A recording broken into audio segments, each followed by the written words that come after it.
Hell yeah. Hell yeah. All right. Let's go. Yeah, let's go. Good. Okay, That's a good wisdom. All right, yeah. So, good evening, everyone. Welcome back to our Rise of the Runelords game, and we're in Riddleport now. So, let's go to the recap, which should be pretty short. So, we did a lot of downtime stuff last week. Dream helped Dino make a couple magic items. Edge and Cat went to read some books and do some research on Riddleport and some of the other surrounding areas. Cat decided to go full macro and read some of the history of Galarian in general. Dream made some tinctures. Cade went to see some old friends, spent some time with Hannah, spent some time at the cathedral with Father Xanthus, and the poor young guy that they had spooked in the middle of the night. Do I need to add the tinctures to my inventory? Yeah, I mean, I was trying to figure that out when I was making the recap, but I didn't know exactly which things you wanted to make into tinctures, so okay. I'll just put them in if you can give them like description, or I guess I can copy the description. Well, I mean, you're just making them out of the drugs, right? So like they'll function function similarly. Same thing. Okay, so Erzalin wrote out everything that she remembered about Riddleport to help her friends get acquainted with the place. She also, like Jareem, bought a bunch of drugs and made them into bullets. And finally, everyone spent quite a bit of time at the general store talking to Shayless, talking to her father for a bit. Kind of just making sure that they're not going to blow up any further while you're all away. And then you guys picked up your newly enchanted stuff from the Feathered Serpent and hitched a ride on a merchant ship for a few days to get to Riddleport. Upon arriving, you guys went over to the house where Erzalin had grown up in. There really wasn't much left inside the place, as any valuables and most other possessions had been taken. However, there were a few stray items left, and you guys decided to sort of bed down there for the night with Oric, who has agreed to continue helping you for as long as you're in town. And yeah, so we ended on a rest, and we're going to pick up from there with everybody drifting off to sleep. And we're going to start with Cat. Yes. So as you sleep, you begin to dream. All of you, you are dreaming that you and all of your friends are back on the merchant ship. You're in the middle of the sea, so you're not, or the bay, basically the really large bay that connects Sandpoint and Riddleport and a few other towns. You're not really sure where you are or how long you've been on the sea or even which direction you're going in. What you do know is that the water is getting a little bit rough, almost unnaturally so. And there's a storm coming in. Strangely, the dwarf that sort of ushered you all onto the ship in the first place, he is nowhere to be found.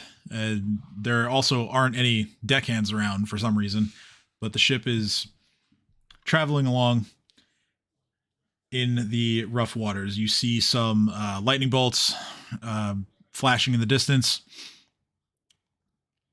and then you begin to hear sounds that strike you as just being wrong and out of place, more so than waves crashing against the sides of the boat, or the thunder in the distance, or even the chatter of your friends. Go ahead and roll perception for me. Okay.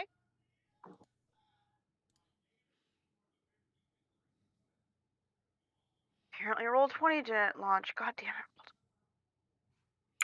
it. Wait, what am I rolling? Nothing. No, you're not rolling anything. I am. Okay, sorry. But my roll 20 decided, oh, that click that you wanted me to open. Got it. I forgot to put Chomper on the map. That sounds like real funny. So, Tim, I don't want to hold everyone up while roll 20 takes its sweet ass time. I got it. Thank you. 17. So the sounds you hear draw you closer to the edge of the boat. Actually, more towards the front. So right around there. You look down towards the water, and you see that there are a couple of creatures that are climbing up the sides of the boat, and they look like they have bad intentions. Why does it sound familiar? I think you're getting PTSD flashbacks to Jordan's campaign. Yeah, I really am, Tim. Oh my god. I'm sorry.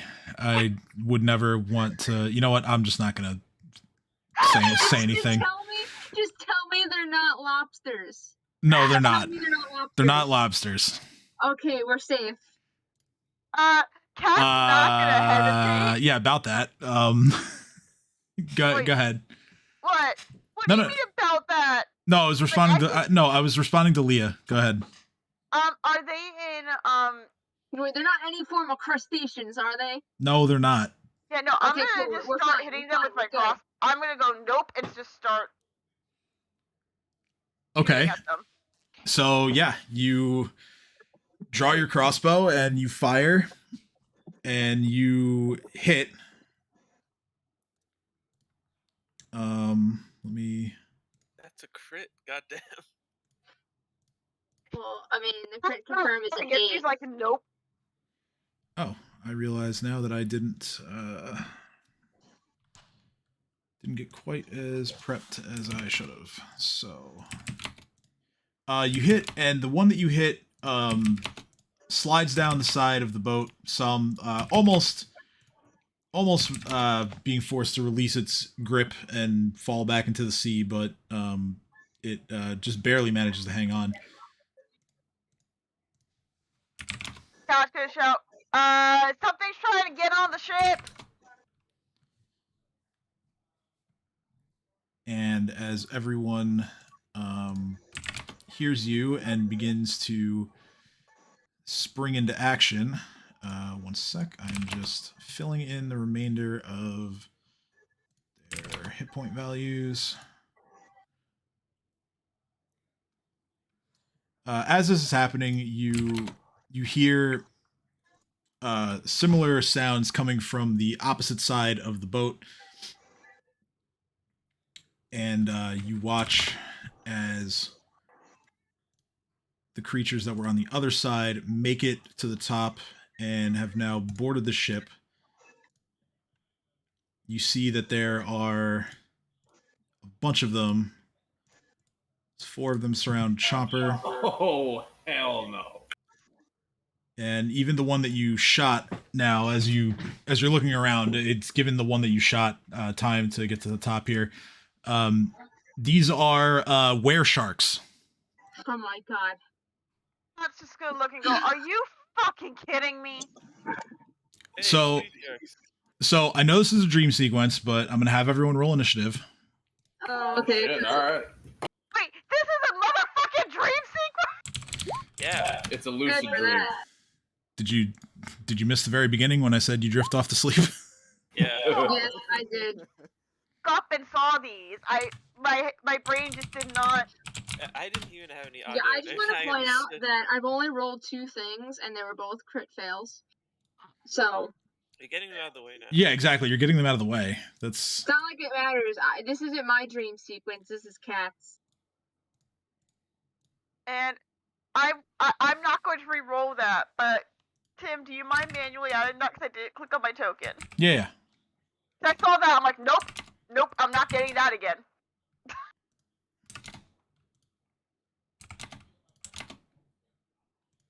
On the bright side, that means I don't have to count crossbow bolts.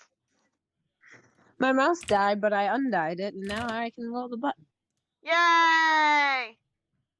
Initiative! Boom.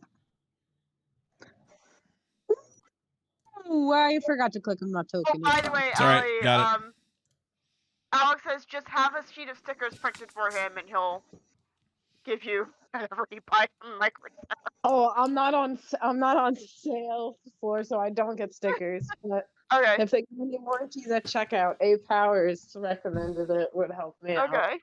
All right. So, Dream, you go first. Okay. Give me 1 second. I have to remove my cat from my keyboard. Oh God. I wish you luck in that task. Let's go, Owlman. Sorry, All right. Tina's pumped up.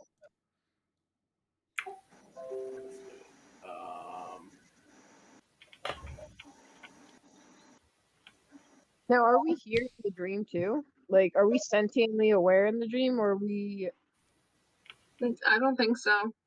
cool? So I just wanted to be like, Yeah, no, this is very much Cat's dream, but I'm giving everyone the chance to act, so everyone gets to participate. that makes sense, and I appreciate it. Thank you, DM. Moving this. I am really happy I rolled a nat 20. And of course, because this is a dream sequence, you know, if you use any spells or anything, it doesn't mean anything. It's just. Woo! And he's up. He's up the stairs. Yep. I'm gonna. How far does Burning Hands go? I think it's a 15-foot cone.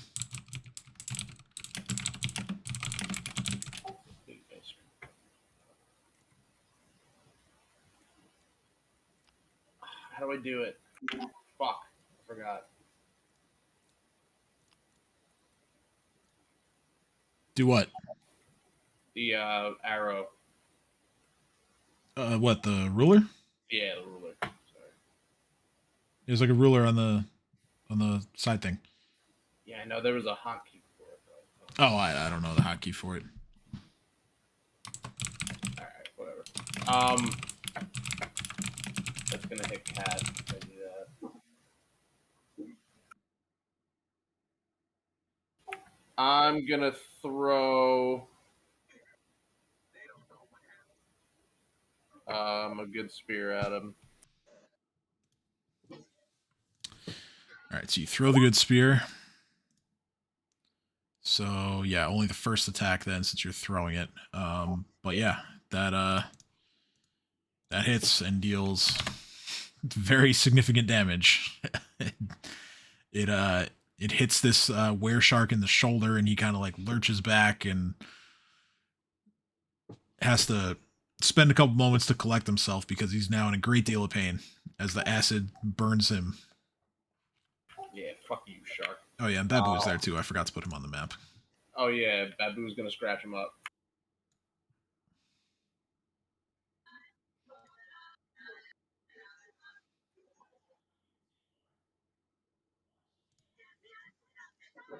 Both of those hit.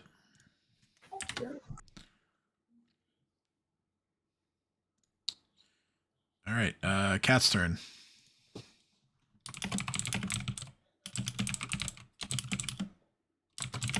Oh, Sorry, I real had to quick, step away did for a sec.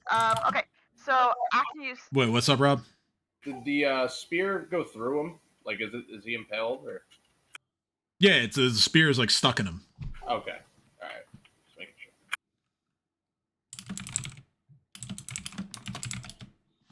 Because I the dream touched my sequence, eyeball. I don't by care. accident. Lightning bolt on these motherfuckers! Oh shit. Oh god. Okay, so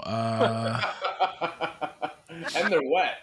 go ahead and draw out the line of effect for me with using the ruler. Hold up.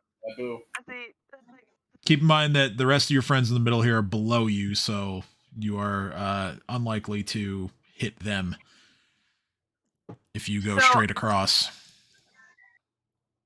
Like, because I'm over here, so I can do something like that, like diagonally, covering this guy and going to this guy over here. Can I actually draw? Like this way? Or Yeah. No, you had it right. yeah, let me hold on, let me do this without snapping, because that'll. So yeah, we can do 2, 3 like that. And then yeah, that wouldn't hit Hold on, Chomper or we go anybody there, else. I'm just gonna. It would fly over everybody's head in the middle. So yeah, that's 4 targets. There we go. Okay. I see what we've got here. So, reflex saves.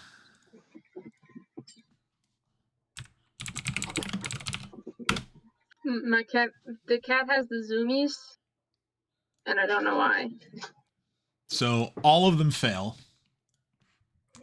Nice. This one is fried, burnt to a crisp, and basically reduced to a pile of ash.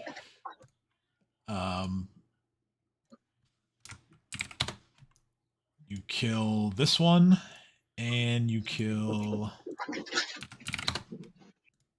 this one. Middle guy survives? How the fuck did the middle guy survive? Let me tell you, he survived with 1 hit point. Okay. So yeah, that's 3 down. Wait, do I have to keep track of spell slots if this is a dream sequence? No, I said that earlier. You don't have to. No, I knew that doesn't matter in terms of like when I wake up, they're all going to be refreshed, but like I can just use things as many times as I want. Yeah, I mean, I don't think you're gonna burn through everything for this, but Amazing. Okay.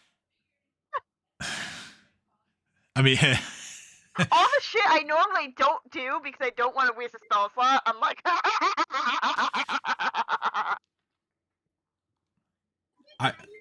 I will get you to use spells. I'm determined. Do you wanna move at all? Oh, Cat is going to. No, Cat's not gonna move. Cat is just gonna cackle wildly after casting that, and be like, "Who's next, motherfuckers?" All right. I like Next is this one. He's gonna move this way, and he is going to try to. Okay, so yeah, they actually have weapons, by the way.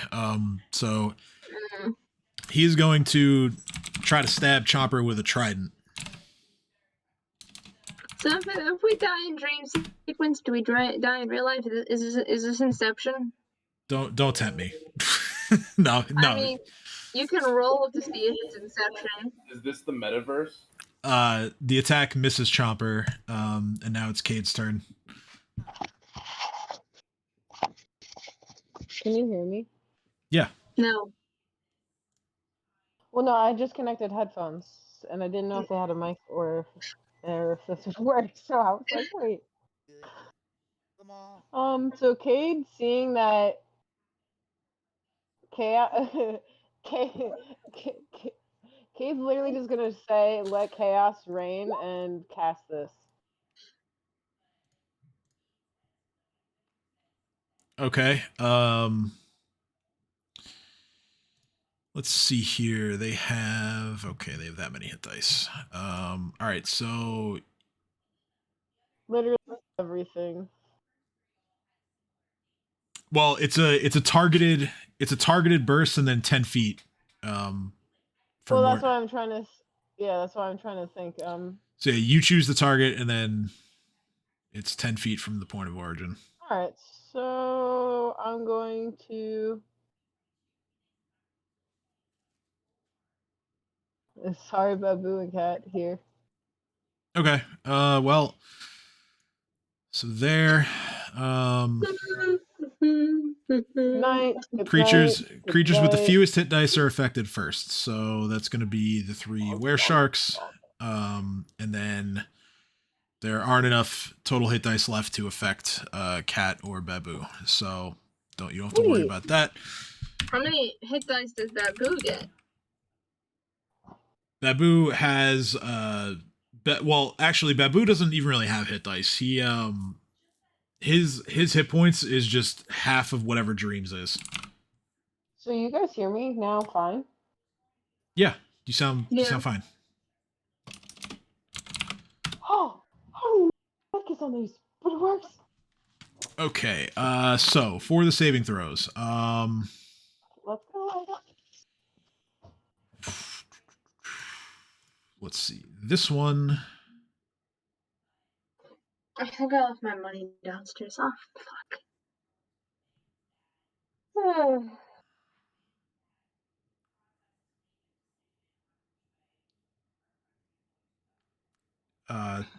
two of them I have a feeling succeed. these will all be dead before I come back upstairs. Oh my god.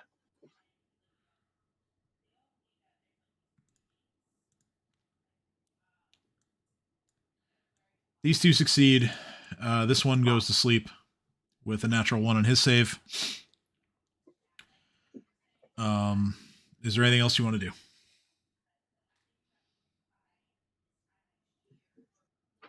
No, I look at the rest of them going, where are these all coming from and why are we here? Like, stuck between all these were sharks, not like, why are we here on a boat? It just trails off looking around, so, and then just ends my turn. All right, it's Dino's turn. All right, it's time. I am going to. You sound pretty open this quiet. plot. Let me turn. Whoa, hello.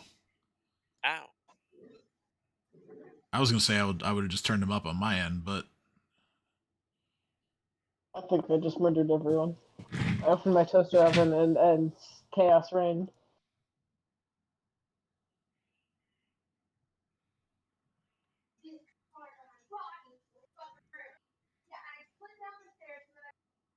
Oh no.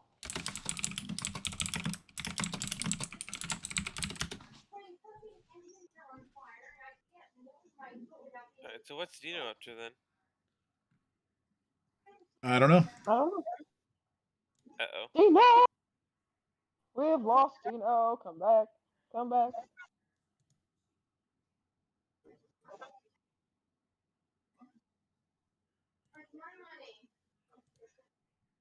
My money and I need it now.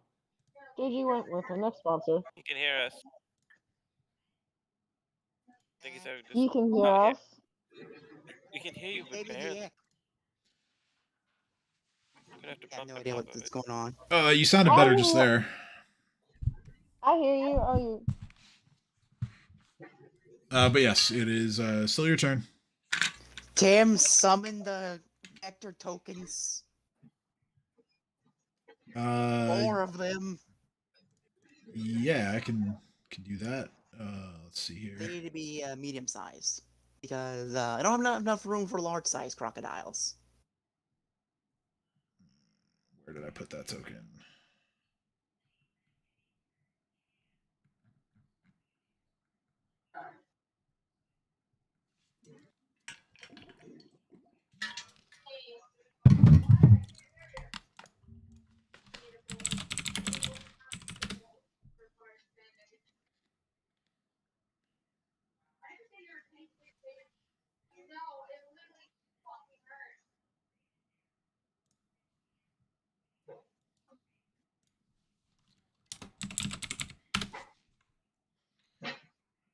All right. So vector.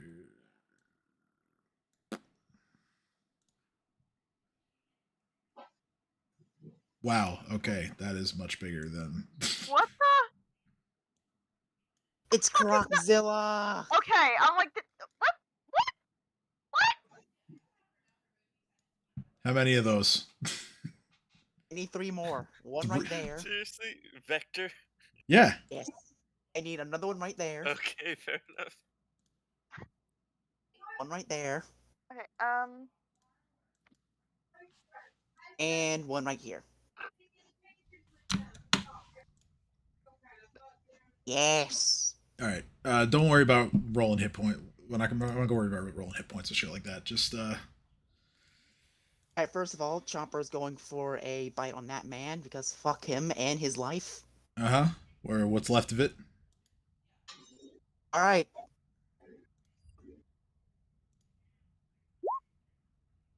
Oh, yes.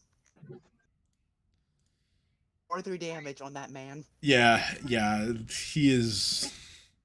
Chopper just basically just picks him up and fucking like swallows him whole. Like, that's it. He's done. You may have one of the best bites of modern day, but in RPG world, Tyrannosaurus is winning. I need He the just Vector to murdered move over there. him. Alright, now Vector is going to do his bite, which is +5. Yes.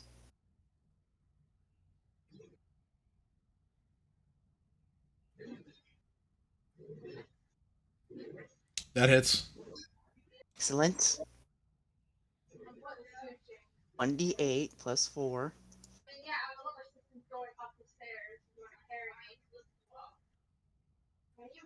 Okay. Then he's going for a grab as well, which is Combat maneuver bonus.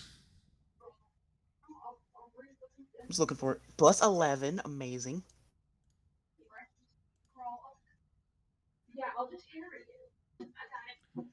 That is successful. Yes. Alright. Alright, and after that, he's gonna go for the death roll.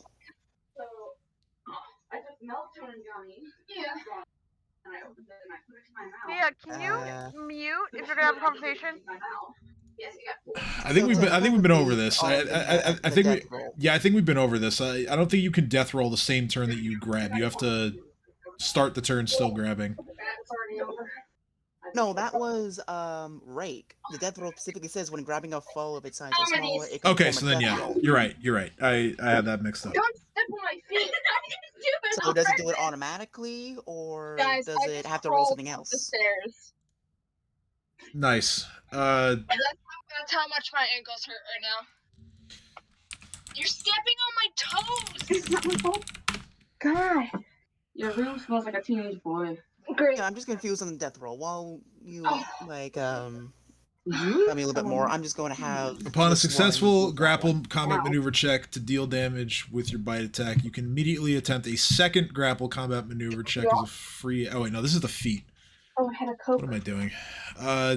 The actual name of the creature, what? Giant crocodile or something, or It's just crocodile. just crocodile? Leave it to Dino to become a giant reptilian creature. It's on. No, he Nice. summoned a Is it bunch of them. medium-sized crocodilian? Thank you very much. Crocodilian. Reptilian, crocodilian. We have the cast of Sonic Adventure over this. Let me see. There's not a dick in We there, is cannot there? lose. No. I'm just waiting to go smash again. All right, yeah. So you have to make another successful grapple check, and then you deal bite damage again and knock it prone. The highest. So yeah. So go ahead and roll bite damage. Damn. So 12.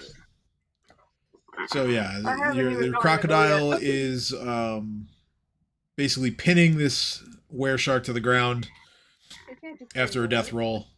Really shitty roll. Time for this crocodile. Okay. It's not, these are not easy to roll on hands. It's a 10. Does that count as a 10 or That hits. It was like that. 10.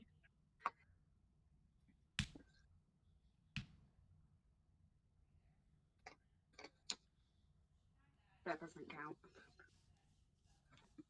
Okay. Yes. He's also going to go for a death roll. All right. So grapple check. 9. That's a success. Make another one for the death roll. That's a 4. Cool. The triangle one That is usually the one that's is strong. also a success. Go ahead. Roll damage. Amazing. So this one 20. and that one go together. Which So- one is the most valuable Ooh, determine out of all the dice? I'm not dealing with this right And now. now, 6 since he points. hasn't moved, he's going for a tail attack, which is +0, but fuck it, we ball. Okay. Go. That hits. 14 hit. Nice. Yes. So that is 1d12 +2. Yes. All right. So through the combined attacks, that crocodile has one shot its foe. Amazing. Alright, this crocodile's turn. All right. He's attacking this one or the other one? Well, that's not You know, asleep. this- The one's Yeah. not asleep. Okay. That hits.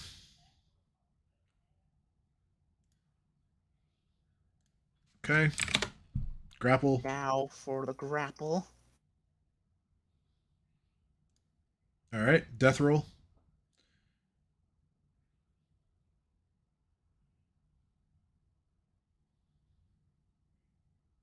Okay. Damage.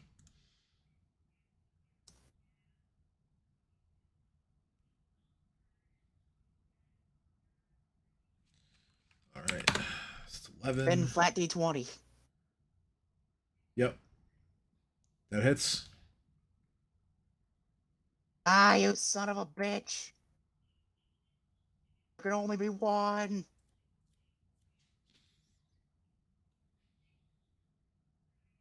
Yeah. So after your successful attacks with the crocodile takes its tail and sort of wraps it around the wereshark's waist and just flings it back into the sea.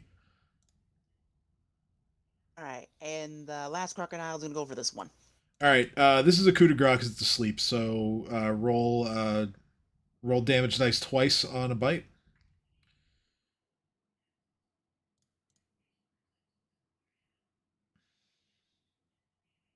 Oh, so it's just double the dice? Yeah, it's an auto crit. So you roll damage twice, and then he's got to make a fort save to not be instantly killed because it's coup de grace. So that is 16 points. Okay, so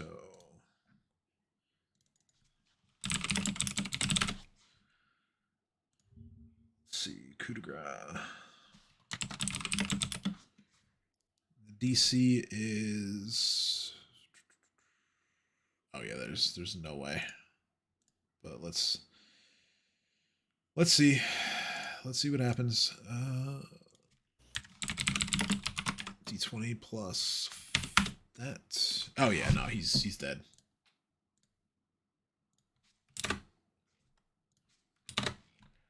So yeah. Alright, and Double bite none to of my the throat. crocodiles can reach, so I end my turn. All right. Edge. But there's literally only one left. I forget. 20 points of movement. Is that 5 per square? Yes. So that means I can only move 4 spaces. That means at most I'd be able to get to. Since the last one is on this end, 5, 10, 15. Yeah, I'd be able to get up there. So, God, there's nothing else. Charge, my friend. Yeah, actually, Double that's that true. I speed. can. Oh yeah, double Yeah, you can speed. charge. Yeah, sure. Charge. So.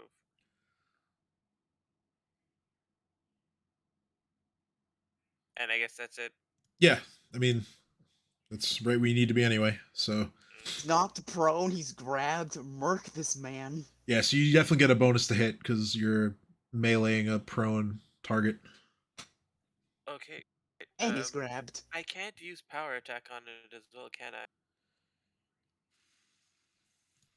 Good Like, question. I don't think it would apply to it. Question. What's their AC? I think it's under 14. Okay, cool. So it's like no chance that you can just not hit it. What Tell would that to happen? that 5%. Yes, you can power attack on a charge. I put them in order of sides. Interesting. LM. That one has more size than that one. Here we go. With the keen adamant greatsword.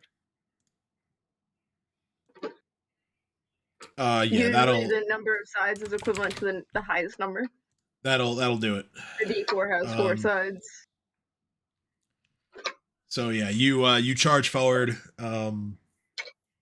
The summoned crocodile sees you with a sword pointed directly at its target, 12. and And just decap. it does like a There's 2 D10s. little bit of a roll as you basically just skewer the wereshark. Yeah. It's these 2. Yeah, I'll shoot something. Shoot And me.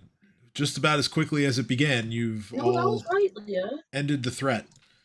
Nice. Don't say, oh, I did absolutely nothing. I mean, to be fair, I only killed like one thing. You know so, what? like- Okay, I have a question because I want to do something because it would be something Erzalin would do. Question: Is there Yep, like? it's my dream. Yeah, but Yeah. shut up. Is there like a netting that's like on the masts how sometimes they have Yeah. the nets that are like Yeah. rolled up there? Yeah. Is there like one over here?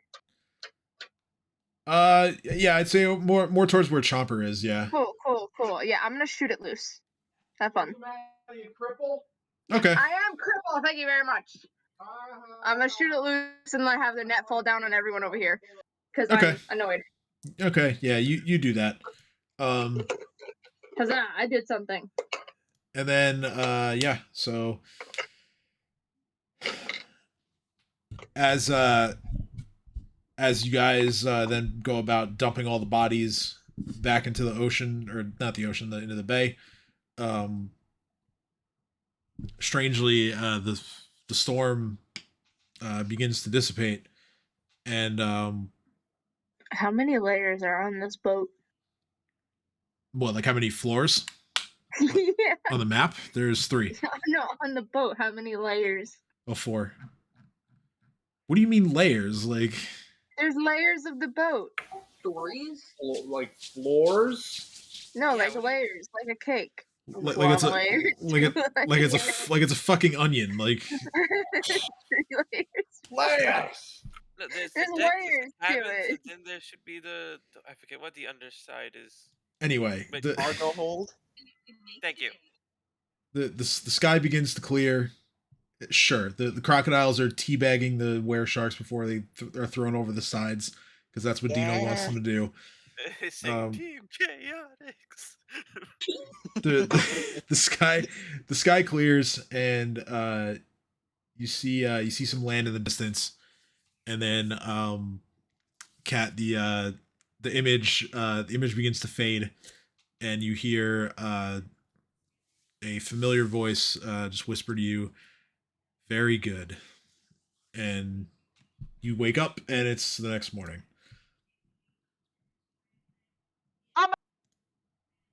Should be alive. And Cat's just gonna run upstairs. Cat's going to run upstairs and see if there's any damage to the ship from the night before. Because she thinks it's a dream, but she's not 100% sure. Because it just seems so real. Well, you're basically clear on the other side of the city from where the harbor is. Right. So, We're staying at. yeah, Sorry, you're staying at Erzalin's brain old farted place. for a sec. That's so okay. Cat's gonna briefly. So let me amend that. Cat is going to briefly run out of the room, be like, "Oh my god, I need to check the ship," and then realize she's not on the ship. Yeah. No, you are in a pretty much empty house where all the valuables have been taken. But it doesn't take you long to realize that the ship travel ended yesterday. You're in Riddleport. You're here for a reason. And that you understand that it was in fact a dream.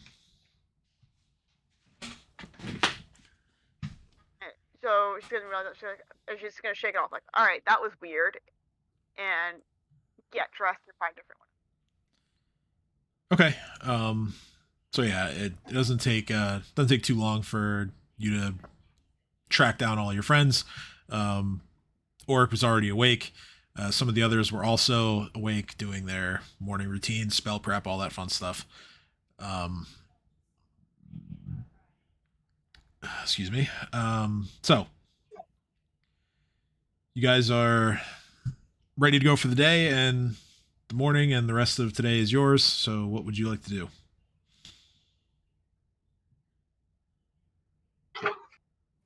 We're Cat's supposed to going go to to an turn abandoned temple. to Cade and Erzalin and be like, so I feel like, didn't you guys have some plans that you didn't get to do in Magnamar? Hint, hint, nudge, nudge. Cade's just gonna turn bright red. Sorry, what? And she's gonna, hey, Erzalin, didn't you want to show Cade around? I remember you making I think plans Erzalin when is in muted. Magnamar. I What? think Erzalin's muted. I think I should fix that, or can fix that. I didn't want to show Kate around Magnamar. I knew nothing about Magnamar. Why would No, I no, show no. Kate? Why would I show Kate around Magnamar? Erzalin, look at me. When you I'm were in Magnamar, you made plans to do something with Cade. I was saying you should show her around Riddleport where you grew up. I do not feel safe in Riddleport, let alone showing someone around Riddleport. So, Tim, I'm gonna whisper something to you. Okay. Cade's just bright red, not saying anything, and just letting this happen, and just like. I don't. Wait, how do I whisper people, something right? to Can you? you whisper GM and Slash W space GM, and then whatever you want to put. How do you whisper to multiple people? I don't know if you can actually. That's. Let me look it up. Hold on. Whisper to multiple players. Roll 20. Keep it. I don't know what the fuck is that.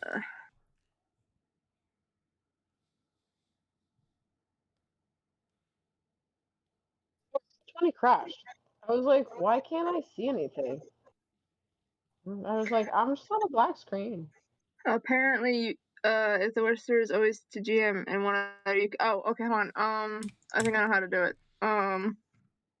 Go Check to it out. configuration. Go to whisper rules. Whisper rules to GM. Query whispers. Oh, not always whisper rules. No, not that. Never mind. Never whisper rules. Nah. Shit.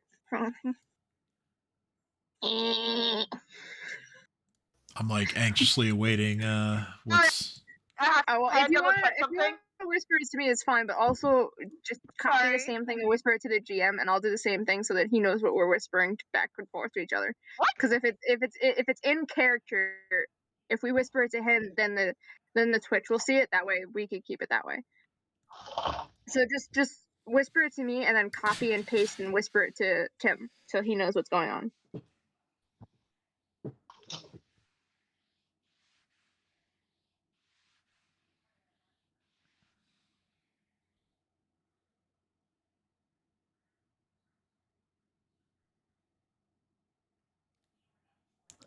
Okay. Okay. So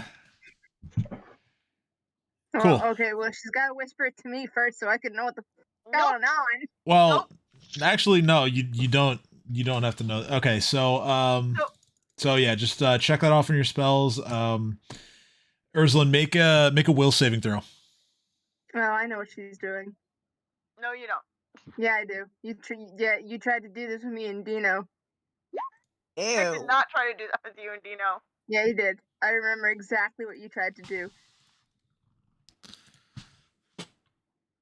You even talked about it 2 sessions ago. I know exactly what you're trying to do. That's actually not what I was trying to do. You said will, right? Yes, I did say will. Which that even without your racial bonus against enchantment spells, that 18 is good enough. Yeah, I forgot I have a racial bonus. Look, I can't be Cat tried enchanted. that and just gonna go. You're gonna what? We have nothing to do today. You and Cade had made plans before we left for Riddleport. Maybe you should go hang out today. Oh, okay. I already know what this is. You don't have to tell me what you're casting. Make another will saving throw. I was going to cast again, but okay. Well, Well, I mean, this is very clearly a suggestion spell, someone's but doing a dubstep right now. I don't know who it was, but someone was dubstepping it out over there. or wait, no, you don't even have suggestions. So yeah, no, don't roll save then. Roll roll diplomacy. That's what I was that's what I was aiming for when I said, okay, I'm gonna have to do this the old-fashioned hold on. way then. Everyone is just Hold on. Tim, I was aiming to say I was aiming to roll diplomacy when There we I said, go. okay, I guess I have to do this the old-fashioned way then. Yeah. before you do that question, DM. What is my bonus thing against for will against? Do I add that in separately, or does that get edited into my will saving throws? No, because it's only against one school of spells, so I would just remember it when it comes up. Okay. Yeah, it's a +2 to any saving throw against an enchantment spell or spell effect. Now here's the question: are you trying to coerce me into doing something, or are you just trying to be friendly? Now I'm trying to be friendly. Now I am trying to heavily suggest that you and Cade go out of character. I'm trying to get you guys going a date, goddammit. Because I know how dangerous. What I want to do, I can't do in this fucking town. So stop pressuring me, Cat. Cat's gonna just go. I'm surrounded. Cat's like, oh my god, I'm surrounded by idiots. Whisper to Cat. I was like, I am surrounded by idiots. We do what Dream would do in the situation. Just have popcorn, just be chowing down on the show. Dream snoring. Yeah, Dream snoring or something. He's probably still thinking about what he saw in the Fate's hair yesterday or a few days ago, rather. At that point, Cat's just gonna go. Cade, want to go shopping?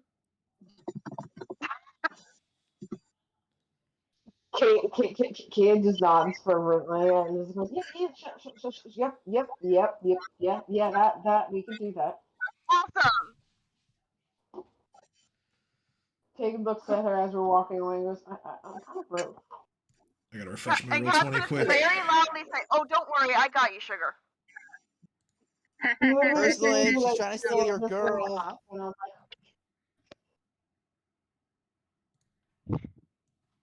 I don't think Cat understands how pickpockety Riddleport is.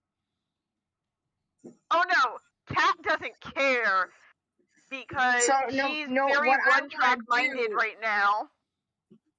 What I would want to do, I would not want to do in Riddleport because there are fucking gremlins. Yeah. What? If I give you your bread, can you shut the fuck up? If you butter it first. Cat is also kind of I don't want a pretzel bun. I wanted sourdough slices. Cat's used to way skeevier places than this. She's like, eh. You were saying? All right, so if you're taking Cade shopping, where do you want to? What do you want to buy first off? And... Oh, I have no idea. I was just trying to get her out of the house to get Erzalin I'm trying to get Erzalin to follow us. Oh, okay. Oh. Well, that's for her to decide. I've got no fucking clue. She's not gonna understand this fucking two-sided bullshit. Meanwhile, after you guys shut the door behind you, Dream, you Alright, my internet is doing the dippy-divey, so everyone is going robotic on me. I don't know what anybody's saying. Well, fix that. I don't know how many times see, you understood me. Yay. Okay. So what did you say before you told me to fix that? That was it. You know, just like, fix that. I didn't say anything before that. Oh, okay. Well, someone did. So yeah, Dream gets woken up by the door closing as Cat and Cade leave, and yeah, Dream, your first thought is. Can I roll to see if I can I roll to see if I understood what the fuck Cat was talking about? Roll intelligence. Oh, okay. As soon as you close the door and walk out, I'm gonna go, fuck, and I'm gonna chase after them. Yeah, so you go ahead and chase after them. You kind of slam the door behind you, further reinforcing Dream's awakeness as he sits up and he's just like, yeah, I gotta check out that church. That's his first thought because he's been dreaming about it again.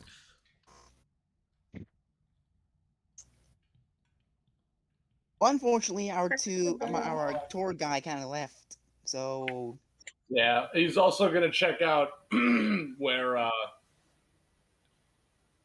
Oh wait, did Vorvashali tell me about someone in Magnamar or Riddleport?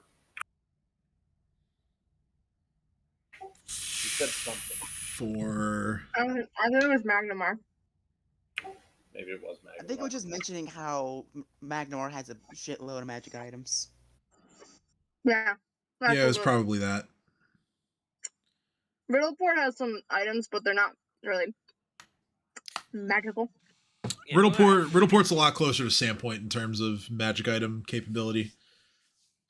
wait, so we came here in order to take out somebody, right? One of the crime lords that are in the area. What was our last known location of this gentleman? What was our plan for them? We don't have a plan. Oh dear, yeah. So Erzalin would know, but Erzalin's not there with you right now.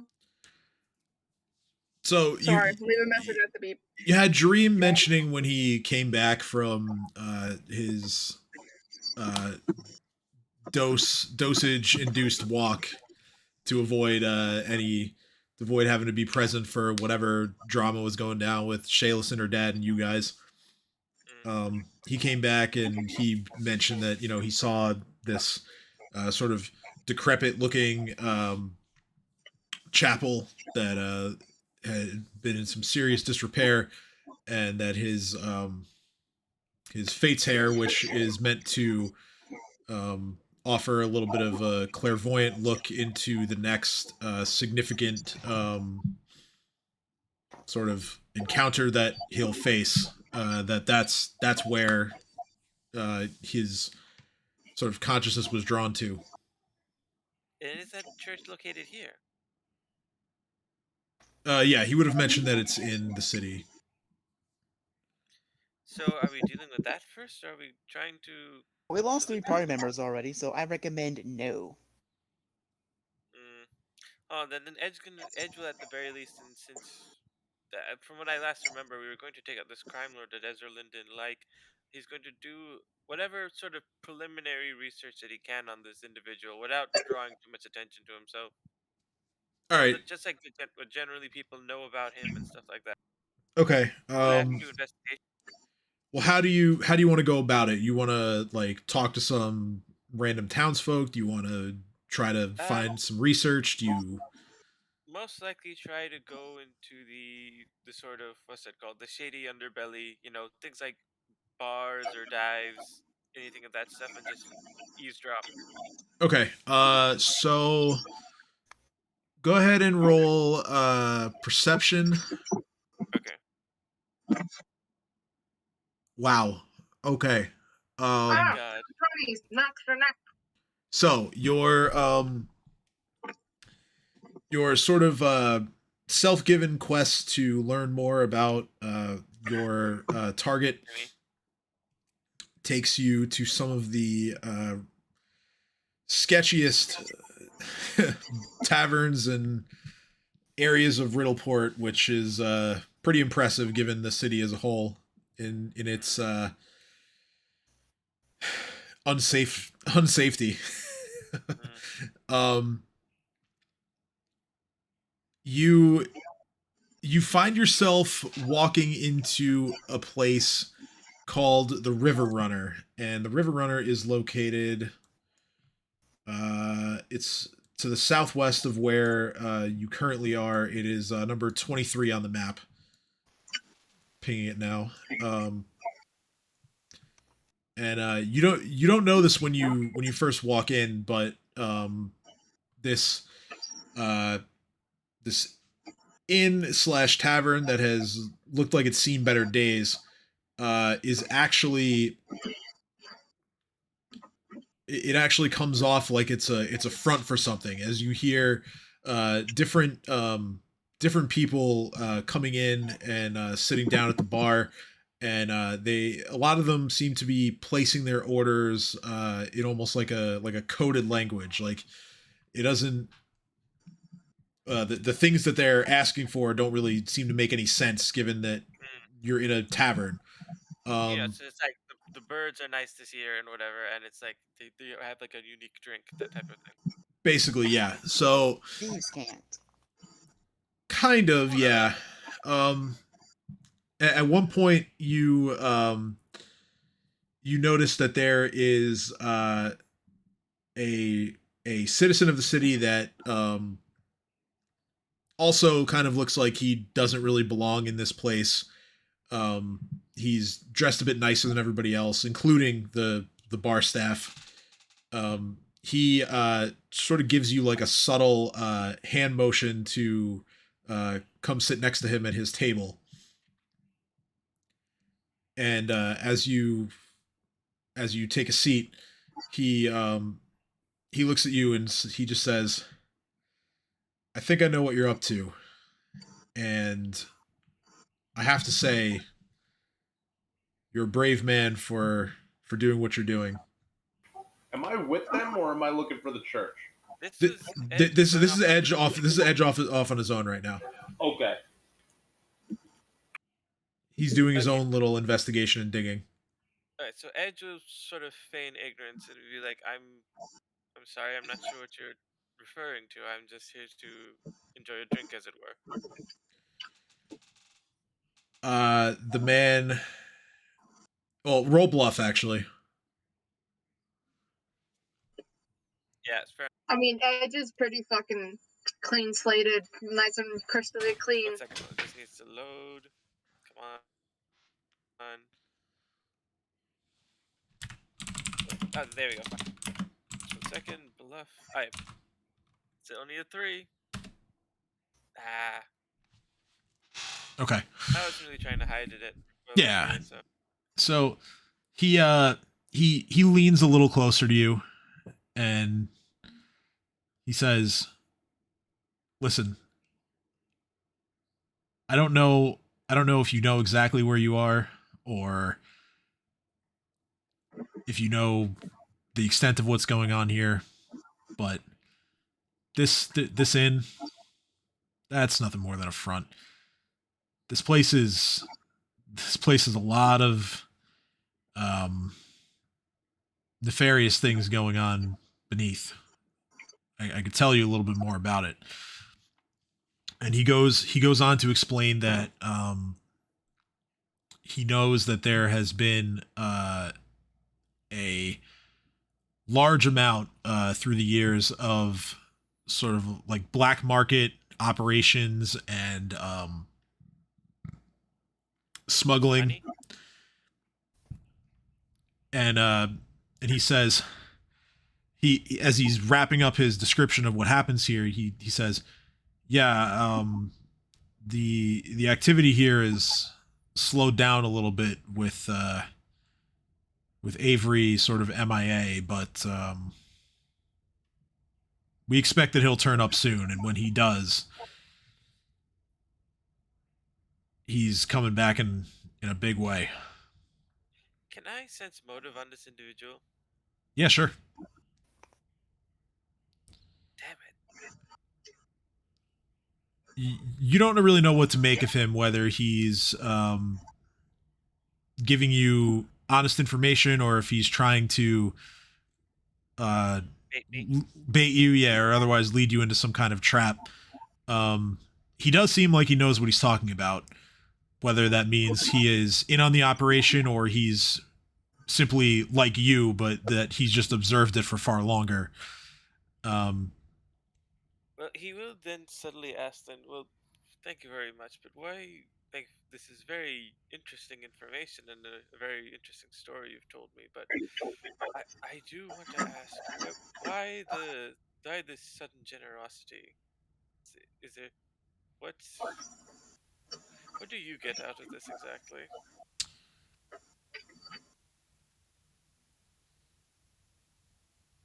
I simply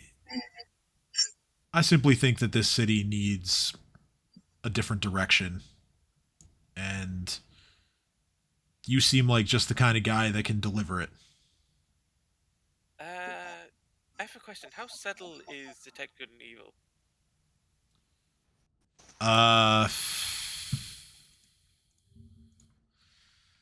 Detect. Like, would he, if I tried to use it, would he be able to? Would he become aware? Here we go. This might tell us standard action. Wait, it's a cone. Oh, I guess because it's eyesight. Yeah. Oh, dang it! No, I can't hear anyone. We weren't talking. Yeah, I sorry. was listening to you. No, you're good. I understand the checking. So I would say that for you, probably your detect evil would sort of manifest as like a flash in your eyes or something like that. And given that you wear a helmet, I would say it's not very visible to anyone. So yeah, so you go ahead and detect evil. This man does hit for being evil, but whatever his motives are or what have you, again, you're not entirely sure from your sense motive check, but Sounds like a demon. He's certainly not in any position to bring violence against you, at the very least. Yeah. I think I have an idea where this is going. So yeah, so then yeah, I just sort of sit quietly, sort of think to himself, and he's like,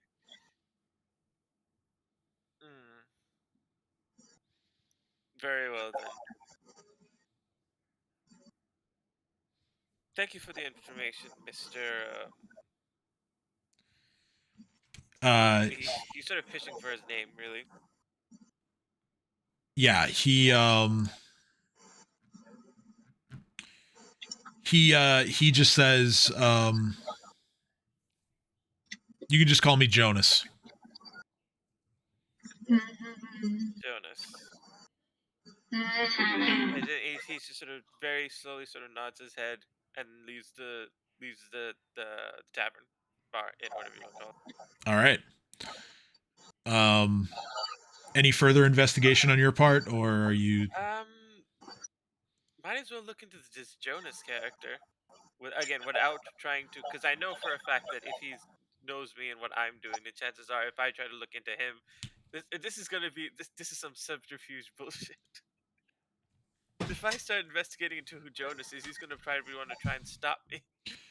All right, so let's say let's say Subtle about it. yeah, let's say you you exit the tavern. There are a few people that are kind of just standing off to the side of the building. They're smoking. They're kind of just making a light conversation. Go ahead and roll perception to eavesdrop on them. Alright.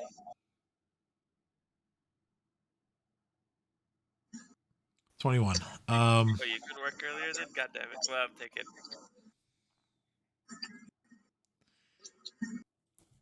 You listen for a couple minutes and you don't really pick up anything interesting, and then just as you're about to walk away, one of them says, man, Jonas is really knocking him back today. I saw he's been here all morning. He's already got, what was it when we stepped out, 4 or 5 empty glasses in front of him, and those glasses weren't present when you came over. Someone had taken them, but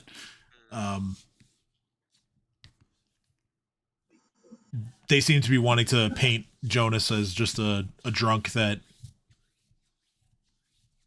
does as the drunk do.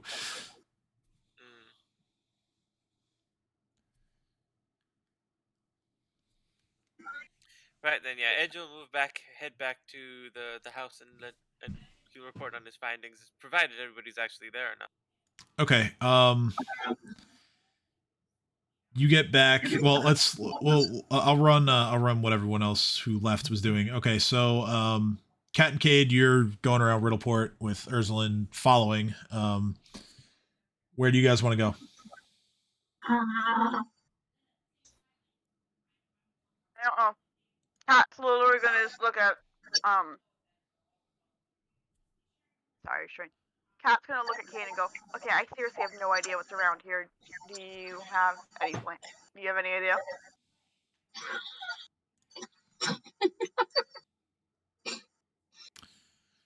Well, immediately near you guys is the It's me.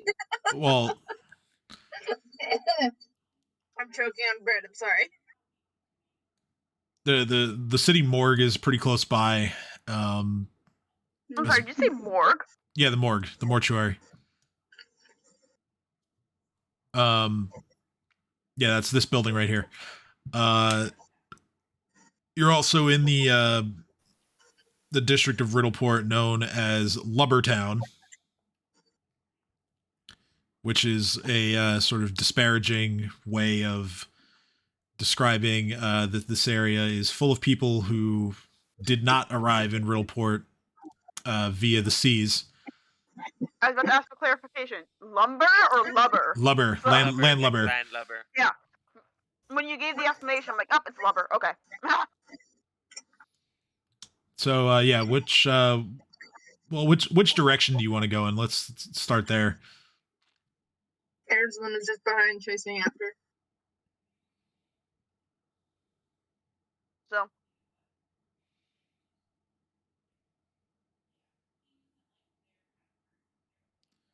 Cat's gonna look at Kate and be like, I don't think there's anything that away, pointing toward, like, this way, right on the map. So, let's walk toward the port, see what we find. Alright. So, we're walking in the direction of 25. Okay, so you guys start going this way.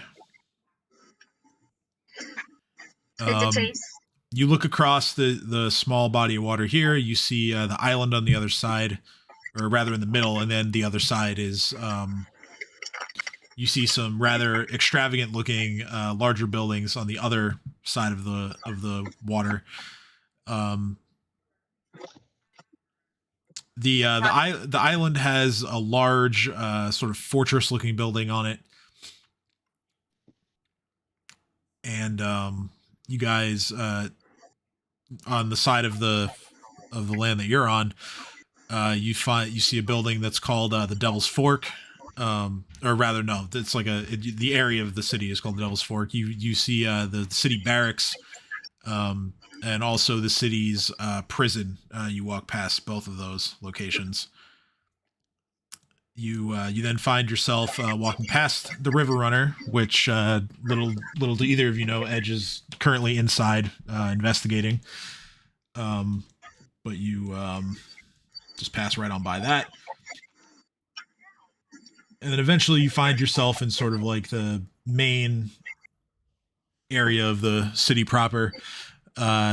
You look to your left, and you find the large temple dedicated to Callistria, which is known as the House of the Silken Veil.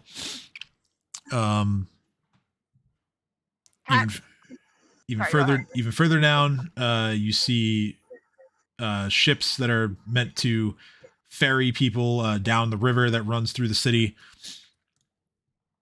We did a lot of walking. That is not a short distance. I mean, technically speaking, it is. Well, if you consider the size of the buildings, that's quite a bit. Because we started here. I think Riddleport. I think there's an actual like size diagram of Riddleport. You also you also feel a little bit drawn to number 18 down here. Okay. As this is a building that is called the Fishbowl, and in addition to being having a small inn and tavern on site, it is also the temple dedicated to the pirate queen Besmara. Yeah. So Cat's gonna go. So I guess they're just walking to 18. Does Cade say it? How do they know what all these buildings are? Do they have like a map in front of them, or? a lot of these buildings have signs on them, but you also in the downtime, Erzalin gave you a little bit of information on most of the things in the city. So I guess Didn't they're just Erzalin taking a run the tour with catch-up Cat for us? going, I think Ursula said that's this, and this, here's this, and ooh, there's Little- the temple to the Pirate Queen. I Little want did to I go know there. Erzalin was like literally walking behind you guys. Yeah, like Erzalin ran the catch-up to us, but you never I actually know, but let us know that you you were haven't there. caught up to us yet, so I'm just assuming you No, I haven't. know. That's what I'm saying in my head. I'm thinking, but like, I'm just imagining that she does catch up to us, and I'm completely unaware, and we're like talking about her like this, being like, I don't know. Just So I behind think she you said it was guys. over I'll roll here. stealth if you guys want. I don't mind. I'll just So roll stealth. No, I I mean, That's how I was imagine- envisioning this conversation. I mean, I'm not- you're very obviously like trying to move at a fast pace. So I would say, you know, stealth probably isn't in the equation here. I kind of imagine Ursula finally catching up to us and going, wait, and like totally out of breath from No, running. I wouldn't be out of breath. It's not like you guys Not were running. accepting it. But yeah, so Yeah, but I don't know how much of a head start we got. It seemed like a big one. Well, it's because I just wasn't moving my character. I would say you had like a few minutes in like actual time. Yeah. So yeah, you guys are kind of taking things in as you're moving along. So by the time you make it to the fishbowl, Erzalin is probably close enough that you guys are within earshot if she started yelling at you. Are you gonna start yelling at us to get our attention? I'm just gonna walk up behind And just and like I'm tap. gonna grab Kat by the shoulder and like firmly grasp her shoulder and I'd be like, I said wait a while back. Actually, you said nothing. I tried getting you to fucking tell I me. literally said I was gonna yell fuck and then wait as I ran out the door. I would start laughing. So here's the house, right? This is the house, right? I would have slammed opened the door, said fuck, wait, and you guys would have been right here. Like that's a few minutes, I guess, right here. Yeah, but we were already gone because you said fuck, wait, and then ran out of the house, so we didn't hear you. But You're I said still it in like the house. right after you guys left. Yes, but we were not there. We were not in Okay, earshot. fine, but that doesn't change the fact that I said it. Both people are valid.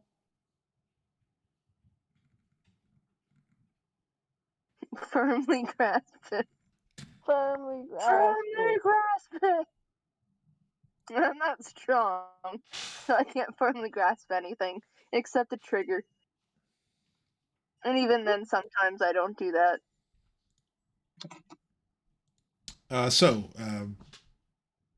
Where to for the three of you, if anywhere? Well, Kat is definitely going to go to the Temple of the Pirate Queen because bitch is a pirate queen. Okay. So you walk in and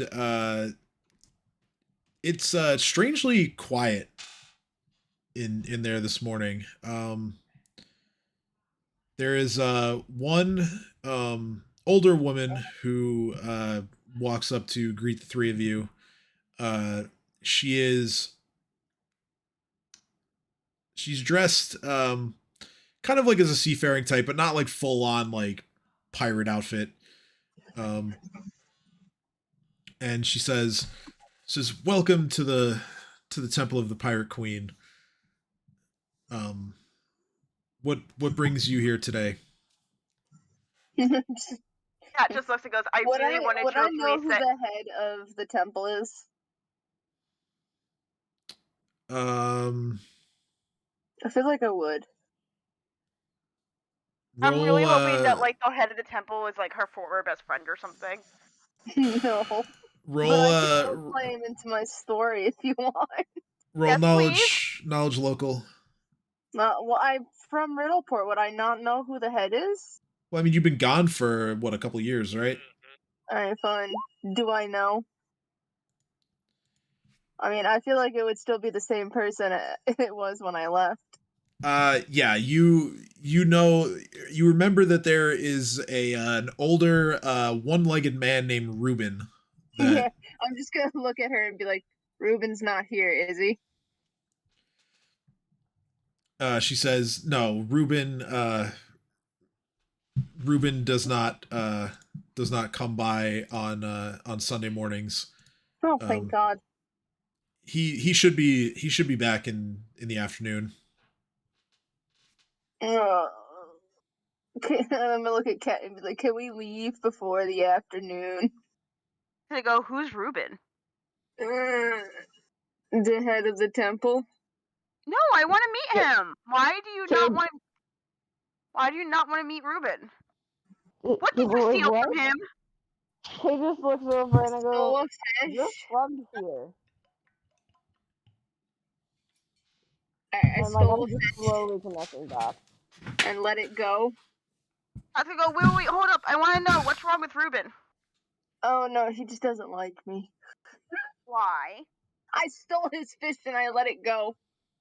I'm sorry. You stole his what? His fish? His fish. Yes. You stole his fish. Yes. Was this But a no, pet I fish? released it. I released his fish. Yeah, to add some flavor to this. So within the fishbowl at the center, there is a saltwater pool that contains various aquatic predators that the staff sort of maintain. These have ranged from reef claws to swamp barracuda. On rare occasions, they even have a giant octopus. There, in the past, there have been incidents where the clergy has not been able to keep them under control, and at one point, some reef claws escaped and caused some chaos in the eastern part of the city for over a week. There have also been rumors that on certain nights that the clergy will sacrifice things to these sea predators to please the Pirate Queen's more sinister side, let's say. For more flavor text, no, I stole his specific fish. It was his pet fish. I stole it and I released it. Pat's just going to facepalm and go, do I want to know why?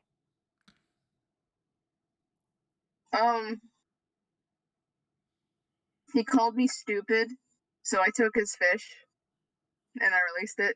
And I'm pretty sure it got eaten by a bigger fish. Yeah. Kat's just gonna kind of sit there. First, she's gonna be shocked, and then she's gonna remember it's Erzalin and go, that tracks. Yeah, so let's be out by afternoon, yeah? Okay, cool. God knows what he'll do to me. Although, who knows, he might not recognize me. Oh, I have to ask. So, does the temple manager, whoever she is, like recognize Erzalin's story or react to it? Well, the person probably. I don't know. No, I'm asking Tim. Yeah, she does. She looks at Erzalin and well, she before this happens, I'm gonna be like covering my face and like looking at Kat and like whispering the story to Kat. So like I'm actively trying to not have this woman recognize me. Like, because I saw them walk in and when they walked in, I'm like, shit. All right, well, she rolled high on perception, so oh, okay. She I looks. have that thing that bluff that gives me a bonus. What is it called? The bracelets of Fey Touch. I don't think that applies to speaking. Well, it's bluff. Oh, all right. Yeah. Okay, well, yeah. All right, yeah. Go ahead and try. If I actively try to like bluff her into not recognizing me. All right, so then yeah, go ahead and try. So it's just add 4. It's a 16. It doesn't work. It's fine. She recognizes me. Yeah, she looks at all of you and she just says, "You know, Ruben is still upset about that." You shouldn't have called me stupid. I don't think that necessitated kidnapping and the potential negligent killing of his pet fish. Well, you may have a point. I was a child. What do you offer me? I mean, it wasn't my fish, so it's not my pain to bear. That He is just that. kind of pipes up and goes, right? I'm sorry. What did you say? We live and we learn, right? Sure, unless he tries to kill me. I mean, oh dear.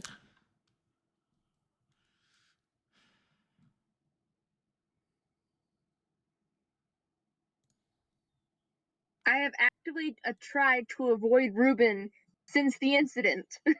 So, I don't want to test the waters. Pun intended.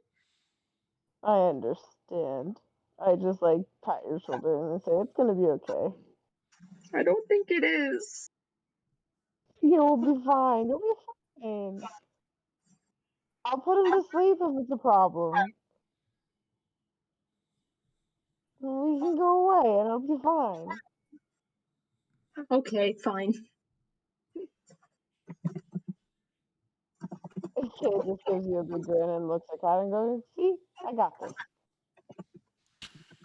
Because putting people to sleep has worked every other time. I say slightly sarcastically.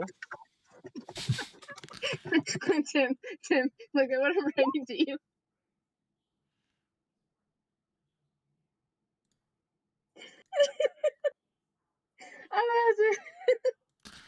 Oh boy.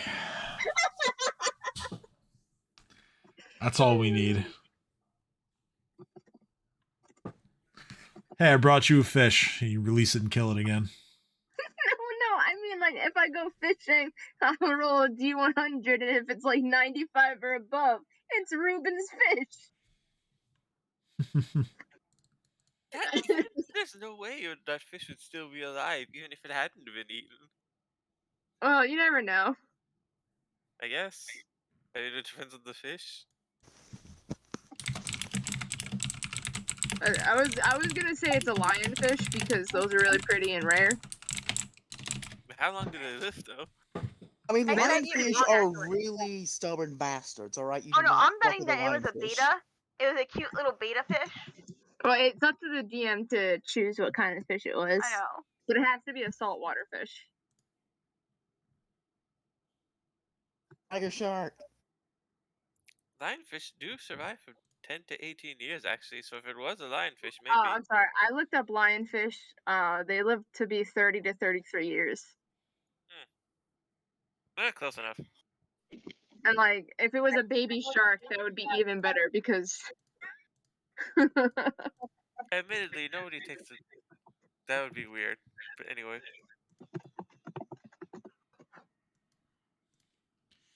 The woman looks at all of you and says, "Well, can I get you a drink or anything?" I'm sorry, ignore my friends. Water, if you would be so kind. Also, I'd like to learn more about the pirate queen. She says, "Well, certainly," and she goes off to grab your drinks. And when she comes back, she begins telling you a little bit about Besmara. So she is said to captain her legendary ship, which is called the Sea Wraith. She travels throughout the waterways of the Great Beyond, including another area called the Maelstrom. She has raided all sorts of afterlife type planes, including both Heaven and Hell, and Elysium. She typically does not care whether her enemies are good or bad. She just acquires more wealth and causes chaos wherever she goes. She has another ship which is actually doubles as her own herald. That ship is called Kelpie's Wrath. And finally the priestess, she says, typically there's not a very big following for the Pirate Queen here. We maintain the temple as a homage to our roots as a city. The most densely populated, the most dense pockets of followers for Besmara. You could find those in the Shackles and on the continent of Garund. Hey, character, I have a question for you. Yep. Sorry, because you mentioned it. What is the difference between Elysium and Heaven in Pathfinder? Elysium represents it represents an expression of compassion and wild freedom. It is located it's a plane located in the outer sphere. It is home to the spirits of like-minded mortals and other beings, and is generally seen as a place of uninhibited art and expression and love. It is a chaotic good realm, whereas Heaven is a strongly lawful good place, representing order, combined with all things good and compassionate. And Heaven is also much more. It's sort of separated into several levels, much like Hell would be, whereas Elysium is just all one uniform place. Sorry, I honestly wasn't sure. Yeah, it's understandable. I mean, there's. Elysium is Greek Greek origin, so.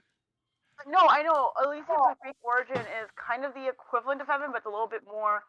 It's a little bit different in that Elysium was where the best of the best went. So usually it was reserved for demigods and heroes. Yeah.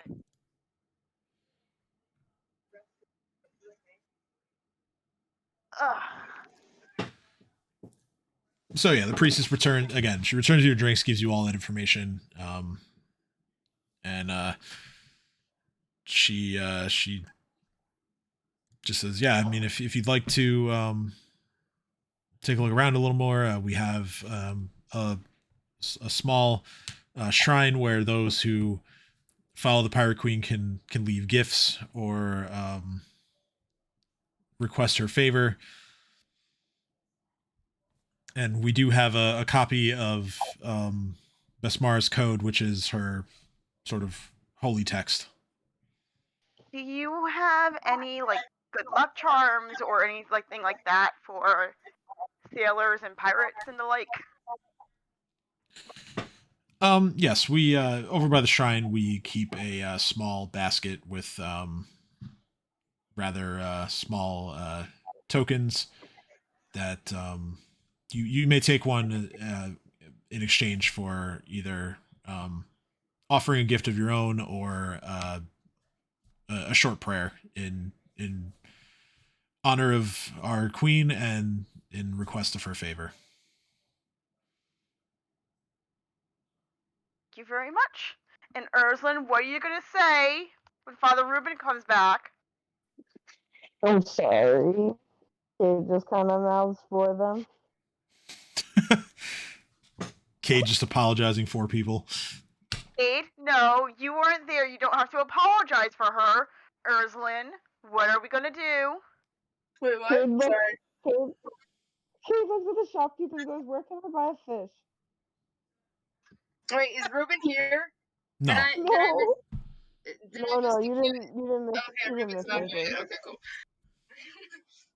Cade is asking if I can find a fish.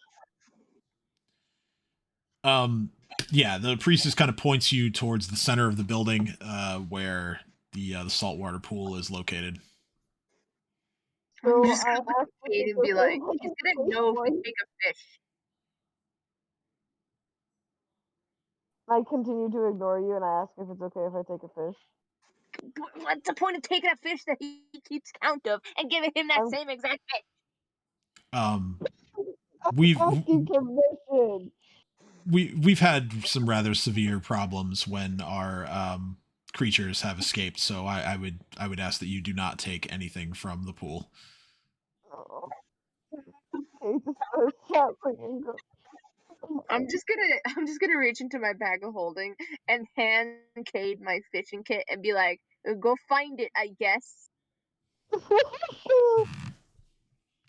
Cade just kind of laughs slightly and goes, You know what?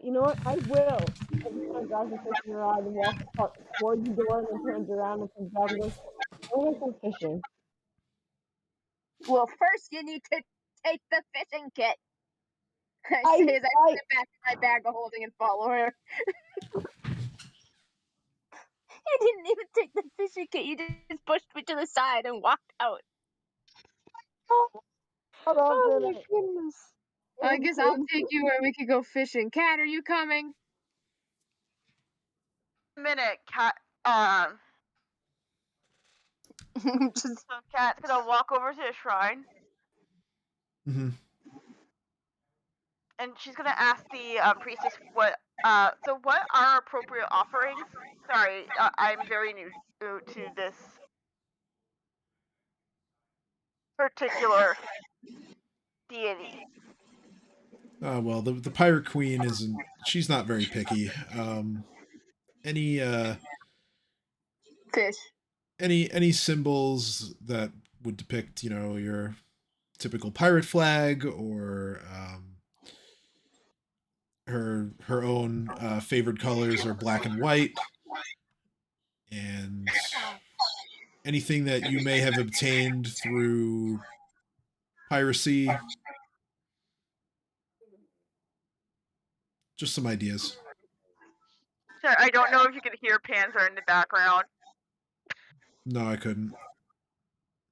He is. I went, I pet him, and now he's crying for attention. Oh, hi, buddy. Hi. He's like, I went to go make tea, and now he's crying for attention. Like, yes, I know. Dogs to be like that. They do be like that. Panzer! What?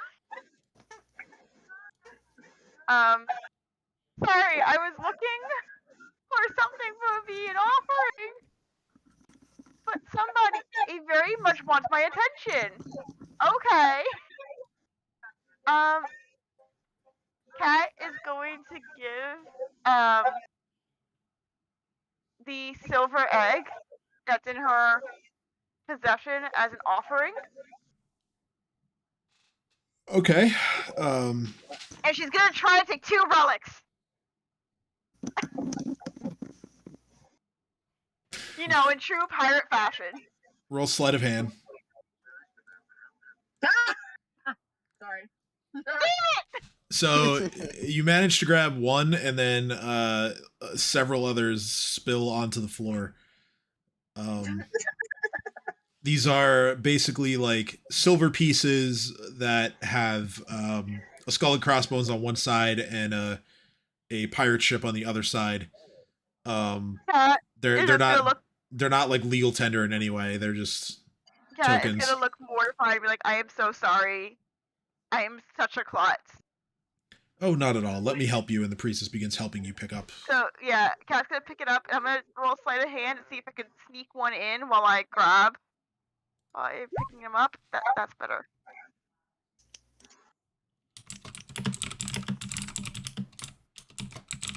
So the sleight of hand is for as I'm picking them up to see if I could, like, slip one into, like, my sleeve or something. Okay, so...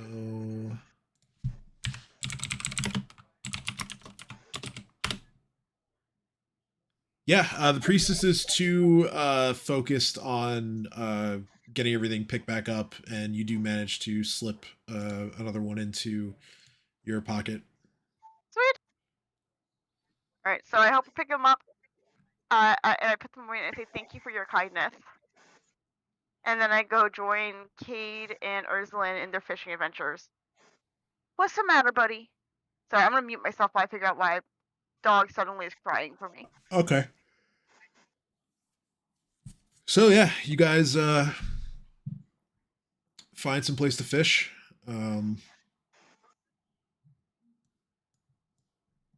Let's say you fish off of one of the piers down here. All right, can I roll a history check to see if I remember what the fuck kind of fish it was? Sure. Yeah. Well, Jesus, I don't even know too much about fish anymore.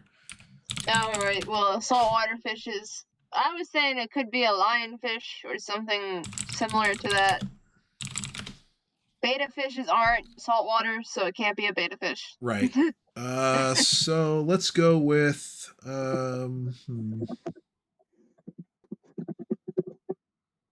Time for the saltwater fish generator. No. I'm this time I'm just doing like an image search and basically just picking whatever I think looks cool. Yeah. So it was a spadefish, which kind of has like zebra type markings, black stripes on a grayish white body.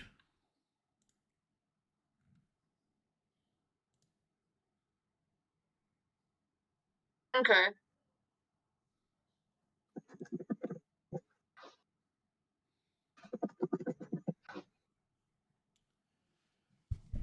So, you go ahead, Kate, or whoever is actually going to be the one fishing. You're all kind of just looking around in the water in the river for anything that resembles this fish. Go ahead and roll perception.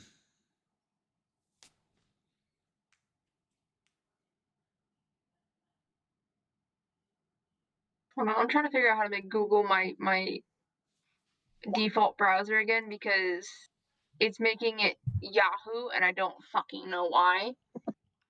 Sorry about that. He just wanted attention. How the fuck how did Yahoo become my fucking default browser? Yahoo is such a shit browser, and I'm sorry. You mean search engine? Yeah, how do I fucking change it? It's probably in whatever settings on your browser.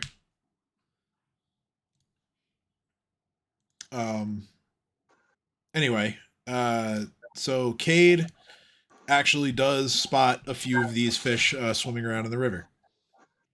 Cool.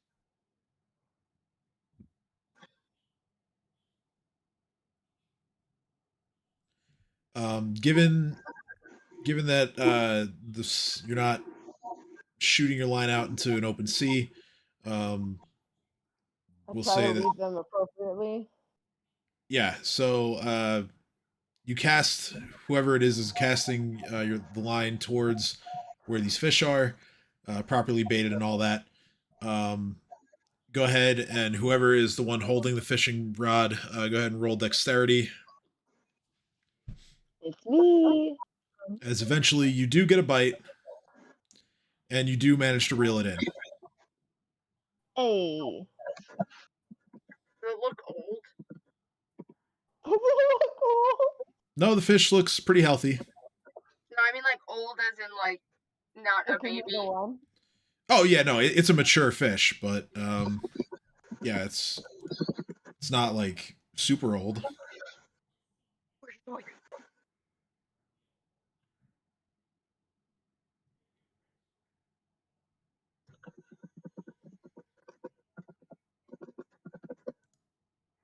I did it! It's no longer Yahoo! Okay. Nice. That's an annoying bit.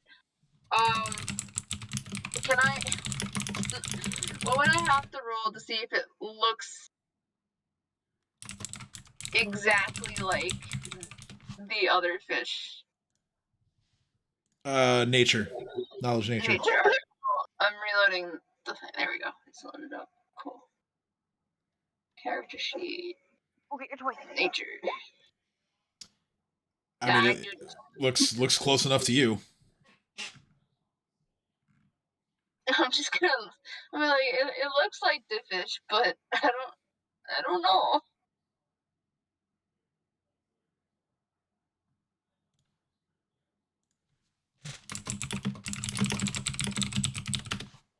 Oh my goodness. I mean, maybe we should just get a bunch of fish. What did you say they were called? Spadefish? Yeah, it's called the spadefish. Oh, I call those zebra fishes.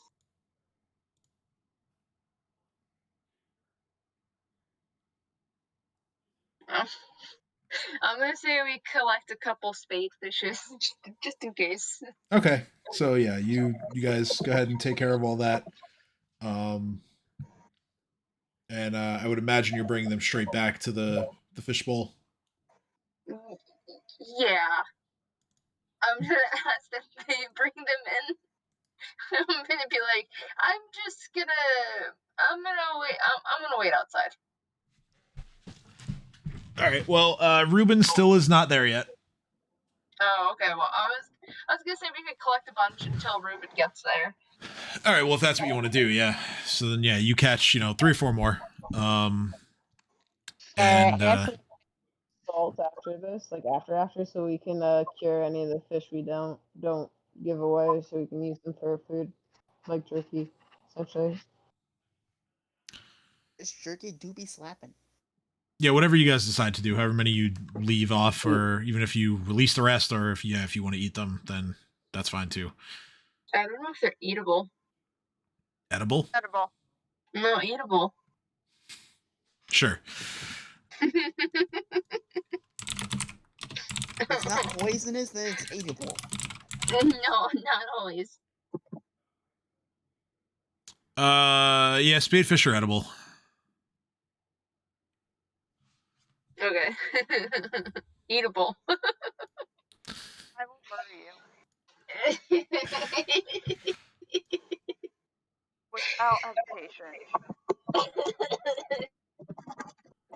Can this be happening in character right now? Like this banter, like, oh, kids like trailing off, being like, oh, I need to get some salt, and then you being like, can we cure these? And thinking back on it, and like me thinking on it, and then you just repeatedly saying eatable and cats trying to kill you actually Yeah. in character. No. I'm assuming this is happening in character. That's what I was too. I just want to clarify that we are on the same page, right? For clarification, Erzalin is definitely saying, I don't know if they're eatable. Kate's trying not to laugh while watching Cat like literally like starting to steam. Dude, you're talking with someone who doesn't have an education. Like, You're talking to 2 street rats essentially, and the you're school just system in thinking about it. Runelords is like you're breastfed until you're 5, and then you gotta fight to survive in primary school. And and then by the age of 10, you're either a criminal or you move to a different city. Cat's just like, I know I had a privileged upbringing, but you're testing my patience. You mean Hey, guess what? No, I'm saying that as Cat. Yeah, hey Cat, guess what? What? The fish are eatable. Cat is just going to be like, you know what? I'ma just walk away now. Gonna just walk away. He just starts giggling and just kind of goes, wait, Buzz. I still need salt for the eatable fish.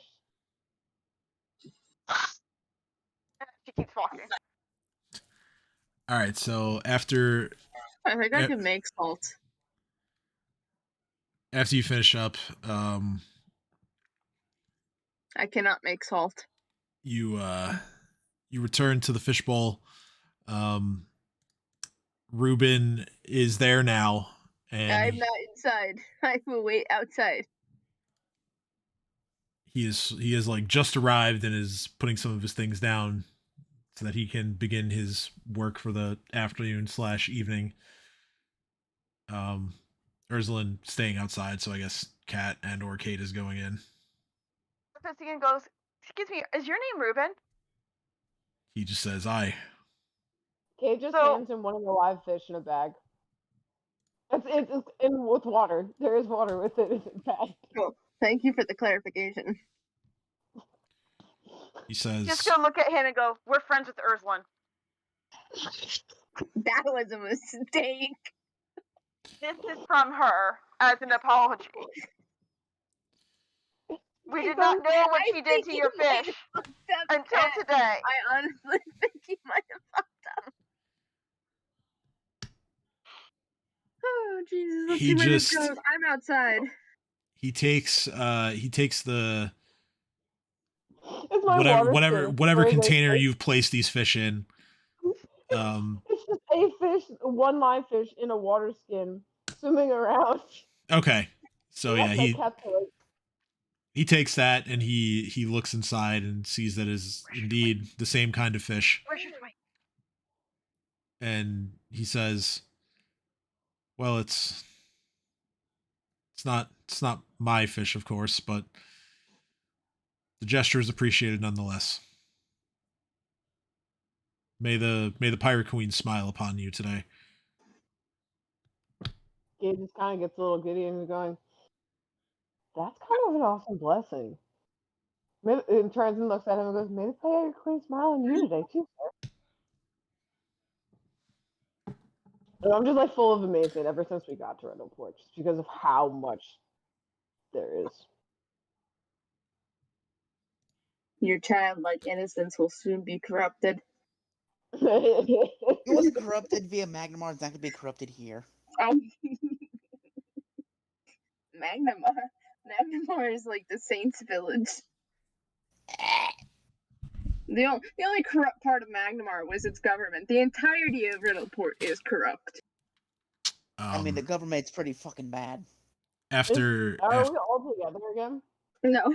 Well, Okay. I mean, unless you're heading back now, but like Edge has long since returned to the rest of the group.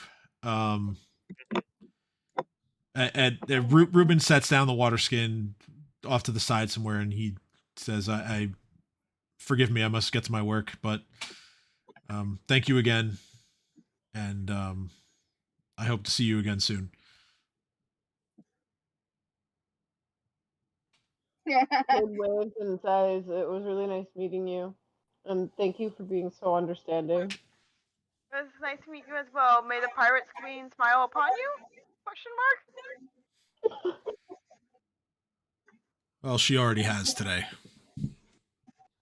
Alright, come. Kat's gonna be like, hold on one second. She's gonna drag Erzalin by the ear inside and say, "What do you say?" No, I'm not letting you grab anything, dearie. Kat is going to literally go, there is someone watching who would very much like to see a good side of you. So what the fuck do you say? Did you walk outside to drag me back in? Is that what's going on? Yeah. And you're being dragged in by the ear. I want to make that clear. No! I will not allow that. Combat maneuver, bitch.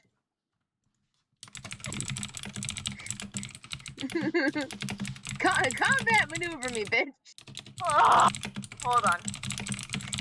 I don't let Dino touch me. You think I'll let you touch me?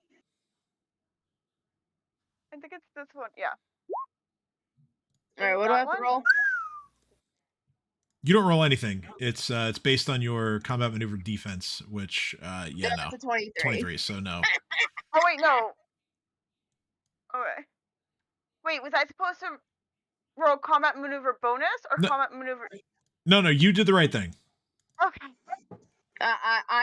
My CMD is 23. Yeah, damn it. Yeah. I was never gonna roll that high. The highest I could roll was a 22. Basically, you go to grab my ear, and I basically ninja slap you away. I am assisting. Oh, you're assisting. Okay, well okay. Now you got to roll one as well. Then Boom. all right. Well, I'm Slap your hand useless. away. that only brings it up to a 21. That's still not good enough.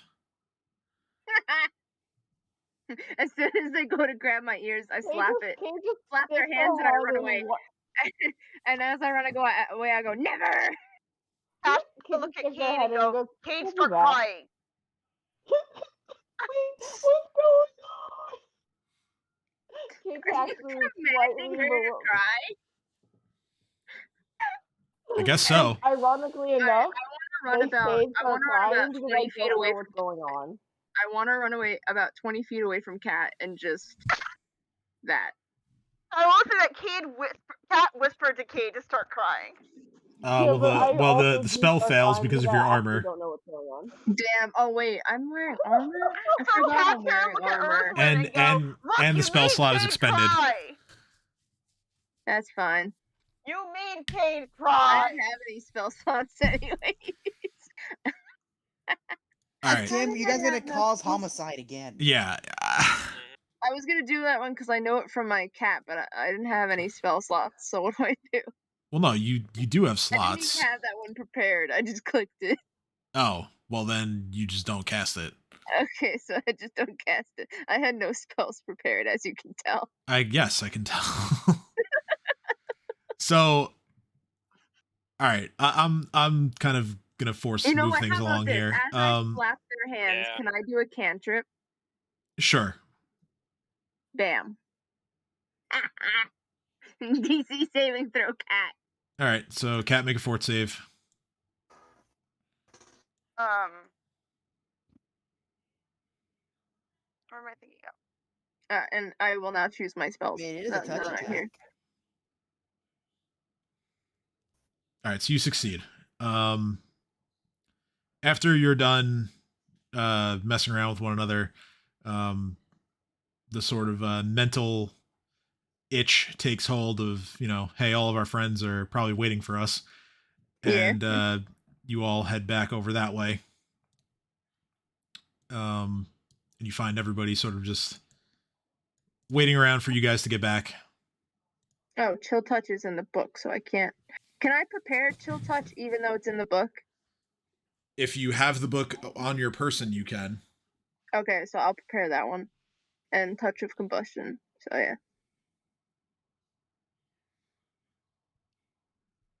So because I spent that spell slot for the cantrip, does it go away or are they always No, there? cantrips are at will spells. Like, you can always use them. Okay, so they're always there. Coolio. Alright. All right, so yeah, you all return. Everyone's together, including Orc.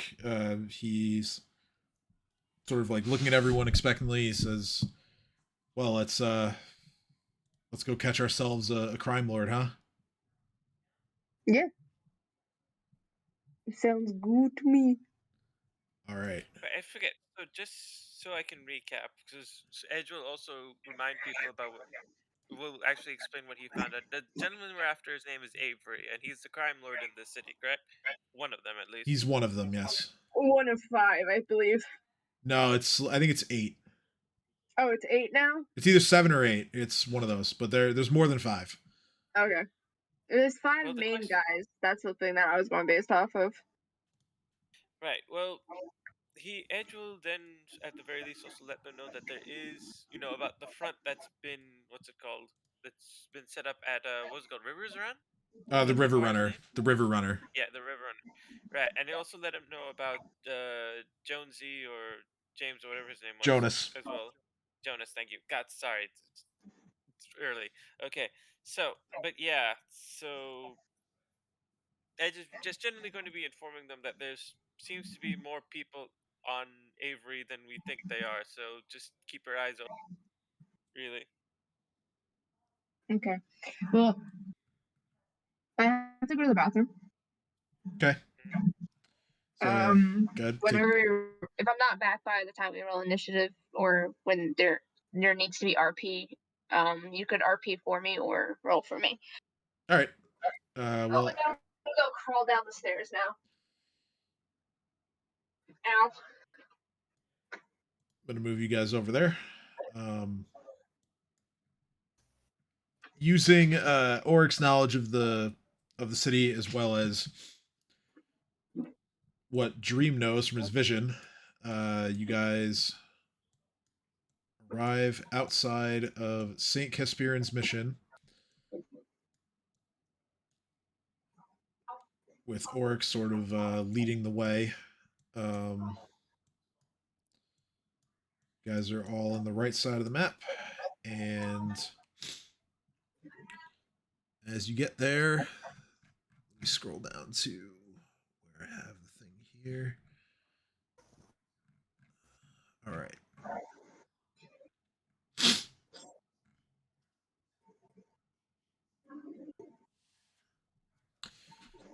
You come to a set of double doors that are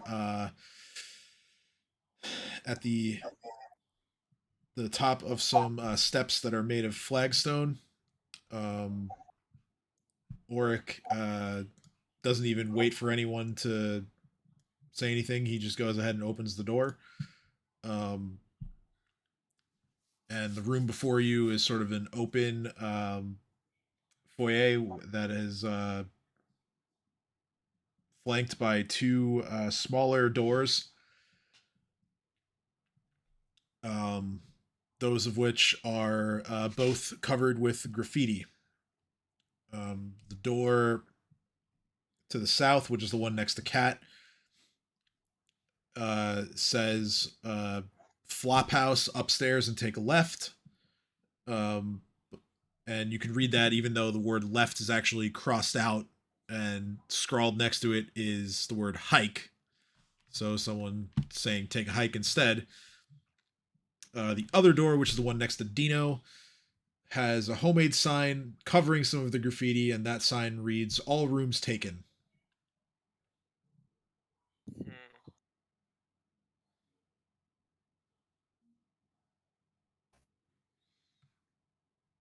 I forget. So is the perimeter open enough to where we can walk around? Yes. Like the building? Okay. Yes. So Edge would like to do like a one over of the outside. Okay. So you see several windows that you can look through. There are a number of tables that sort of make up kind of like a main lobby. Through the northern window here, you can see that there is a soup kitchen. As you continue around, you get to like the main like from these windows, you can see sort of like the main chapel where services may have been held at one point. And also there are through this window, you look through and you just see a set of stairs that sort of curve and lead upwards. All right, we'll move myself backwards. Okay, so then yeah, Edge will. I forget. Did Dino already go inside? He moved himself inside. I figured I moved. Oh, okay. Edge will follow Dino then, just very sort of discreetly. Okay, sure. Before I do this, Tim, question. Yep. Remember before we said that I can ask to see if I can transform to certain things? What do you want to turn into? Mega Raptor.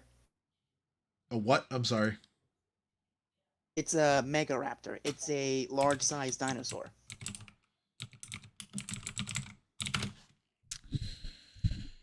Well, yeah, I mean, size large, yeah, you can do that. Alright, I'm gonna do that. Heightens my senses. I'm gonna have Chomper to come inside with me. Alright, so that means Big Dino, because you're large. Chopper comes in. I'm gonna tell Chomper to search the place and use your eyes and your scent ability as well. Alright, so go ahead and make a perception check for Chopper. So are you telling me that two giant dinosaurs just walked into someone's property like it was nothing It's weird? abandoned. It's fine. It's abandoned. Someone still probably owns it.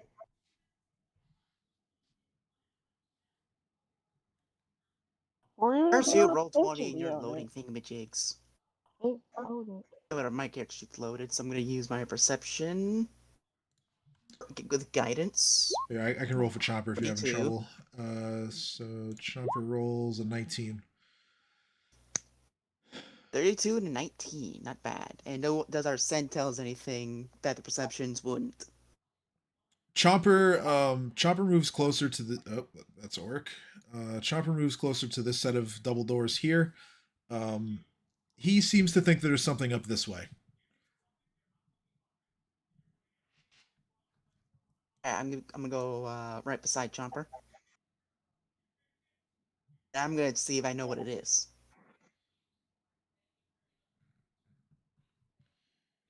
So okay, you're opening the doors. Oh, like Chomper says he smells something, but he's not sure what. I'm gonna go right sorry. next to it, see if I can tell what it is. Sorry.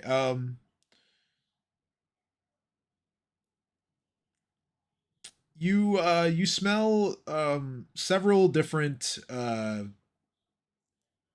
humanoids. Either they've been here recently, or at and by recently I mean like at some point during the day, or they are just beyond these doors right now. Difficult to tell. All right, I'm going to signal everyone to get over here. Yeah, I'm gonna try to do so stealthily. All right, so yeah, if you'd like to do that, roll stealth, and just make sure that you're moving your tokens to where you want to be, just so I'm not confused. Back. I know I'm thinking I heard voices over that way, realizing I'm walking the wrong way, and coming around to, I guess, about here. That's about as far as I can get. Here. I mean, we're not in combat or anything. You can move Oh, around okay, pretty cool. freely. Yeah. Oh, there's a dude right there. Yeah, that's Oric. No, I know. I just my brain like like the dynamic. Oh lighting. yeah, I got you. I was like, I'm not gonna try to drop myself right on top of it. So yeah, I'm gonna come in here and try to do so stealthily. I'm in between Edge and Champa. Where's that little stealth button? Boom. Did I do it? Pretty good, Did I yeah. do good? Yeah, 20. Hey. You're nice and Mhm. quiet coming in. I know if you really wanted to stealth, I should have given you the pass without a trace potion. I mean, it's not that great, but yeah, it would have helped a little. So those of you that are There'll be still time for that. those of you that are still outside, Erzalin, Dream, Cat, what are we doing? I wanted to take a look at the shops. Cat's done most of what. We're at the chapel now. Oh Okay, yeah, that's right. I forgot. Sorry. That's fine. Then Shireen confused me. Cat's just gonna walk inside and be like, "Let's go." Yeah, Sorry, I thought I followed everybody in. We can kind of backtrack slightly though. What would you have wanted to shop for, Dream? I don't know. I wanted to see if there was a potion shop or something like that. Okay, yeah, I'll come up with some stuff and I'll send it along. Hands are out. Buddy, there's nothing in the Refreshing fridge roll for you. 20 because I can't look at sheets. All right, so at the set of double doors, those of you who are near them quickly realize that the doors are locked. So what's the play? Can I see if I can remember anything from my vision that might help? Oh God! Yeah. So you try to recall from your vision that the most of the activity that occurred in your vision within this place occurred upstairs. This ground floor here, while it does look nice, and you remember seeing a lot of the imagery within here in your vision. you know that you need to get you and your friends upstairs to deal with whatever evil is going on here. Okay, so I'm gonna tell everyone we should head upstairs. I saw the staircase this direction. Actually, is there a door here? Yeah, there's a set of double doors right in front of you that is locked. I'm gonna point to the Oh, door let's and I'm gonna see, let them 'cause know when that I was outside- someone's there. behind the door. Something is. I smell humanoids. Yeah, the doors are here. Alright, Edge will detect good and evil. Okay. So yeah, you go ahead and detect good and evil. Your okay, 60 feet. I'm staring at the door. Admittedly, there is like a sort of a depth range to it. I don't know how thick the door is. I forget how far it can go in. Especially since there's like, because I think maybe was it like a foot long wall, but I don't think the door is that thick. You don't detect any evil within 60 feet of you. However, just something about this place, it just really doesn't feel right to you. That like you, even though your spell doesn't give you the result you want, like you just somehow inside, like you just know that there's evil that has to be dealt with in here. All right, then greatsword out. Edge is still in Dino mode, right? Or is he normal? Can he communicate? Dino mode. Oh, well then how did you tell us? The chopper translate. Chopper translated. Yeah, Chopper he's wearing his circlet, so he's able to speak. Okay then, so yes. So then Edge will sort of keep his greatsword out and very carefully, quickly open the door. And the idea is, that sort of like open the door and get ready in case something evil decides to come out and slice us up. All right, so because the door is locked, how are you attempting to open the door? I guess shoot. Does anybody else here have thieves' tools? Erzalin Yeah, does. Erzalin. She'll step forward. Yeah. She's going to check for, in addition to locks, she's gonna check for traps as well. Download Firefox, so Roll20 will work right. Download Opera GX. It's the best browser. I'm back. Oh, good, great timing. You have to pick a lock. Okay, give me a second. Screw him, download Firefox. Get comfy in bed. With my broke ass ankles. You put some ice on it or anything? No, I can't find my compression socks anywhere. Damn. Pick a lock. So, I had you roll perception to check for traps on the door in addition to locks.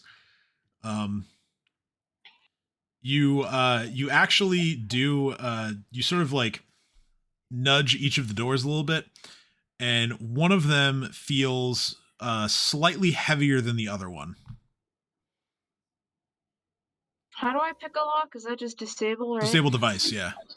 It's been a while since I've actually picked a lock. Okay. Yeah, you managed to pick the lock, and you push open the door that felt lighter to you, which is this one. Okay. And as you push it open, you can see that resting on the top of the door frame of this one was a bucket, and the bucket has a pretty nasty smell coming off of it. Thank God I didn't open that door. Jesus. Did I open that door? Or did I? No, you opened you opened this one. This is the one that is trapped. Like a set of double doors, but you pushed open the one that's felt like it was safer. Okay. So you now have access to the steps that lead upstairs. Cool. All right, I guess I'll lead the way. All right. Lego. So let me group you guys a little closer together, make it easier to move everybody.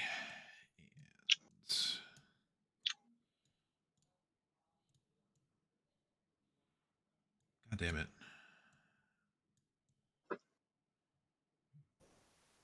Okay. So you get upstairs, And the first thing you see, there is an old man who clearly can't see very well. He is he's like has like a hacking cough as he moves in the chair that he's sitting in to he kind of just like reaches out for a bottle of some kind of liquor, and you can hear like some of the joints and like his elbows and his shoulders are cracking. He just gives the appearance of a man whose health is declining, and he's especially not really dealing with it in the proper way. Mm. But I'm gonna detect magic. Okay. I'm going to. My cat decided to do. I had my computer here. He pushed it away. He disabled his voice. I see what he did there.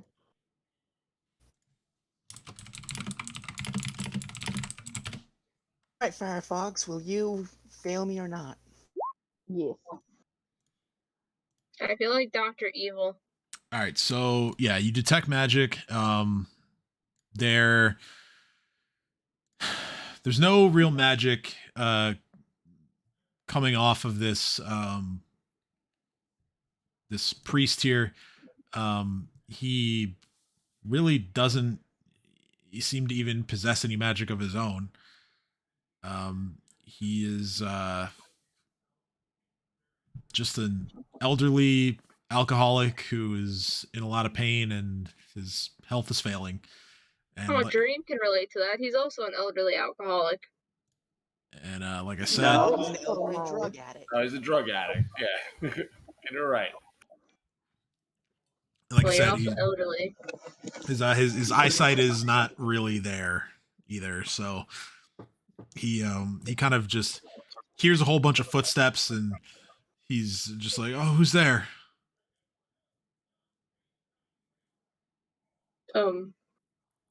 Why is Dino so big? Dino transformed into a mega raptor. All right. Okay. All right. Well, Edge will hail the old man and basically be like, will he recognize that he's blind immediately? I think it's pretty obvious with the wrap around his eyes. Yeah, he's not there. That's not a wrap around his eyes. He's Is this his forehead? He has a fucking 5 head. I mean, he's bald. He's bald. That doesn't negate the fact that he has a fucking 5 head. Yeah, you're not wrong. But yeah, I mean, he's not like totally blind. And even if he were, it would kind of just be like old age having like taken him. So then, yeah, Edge will sort of walk up ahead of the party and just try to ease this guy. If he can tell that he's blind or poor of sight, he'll just be like, "Okay, old friend, we are, we mean no harm. We've heard rumors of this church being cursed or some sort of affliction on it. Would you happen to know of anything of that nature?" Cursed? No. This place isn't cursed. There have been a bunch of men here who have been helping me. They've said that they'd take care of the chapel for me, that they would just leave me be and handle matters. Who were these men? Well, they said that they were part of the city guard. Did any of these men identify themselves by name? No, although one of them did look familiar, but oh, my eyes are going. I can't be sure. I make a medicine check on him to see I mean, it's not great, but I want to see exactly what exactly is wrong. Is it purely age or is there something else? A heal check, rather. Yeah. Yeah, make a heal check. I have my I was healer's gonna kit try as well that, but still. I'm gonna try not to do it while touching him because Mega Raptor. Right. And Yeah. guidance. Okay. 4. So he seems lucid. His marbles haven't gone yet, but the bad eyesight and the alcoholism are very likely playing a role in his assessment of these men that have posted up in here. Yes. Did any one of these men claiming to be guards say that they're reference a man named Avery? Avery, well,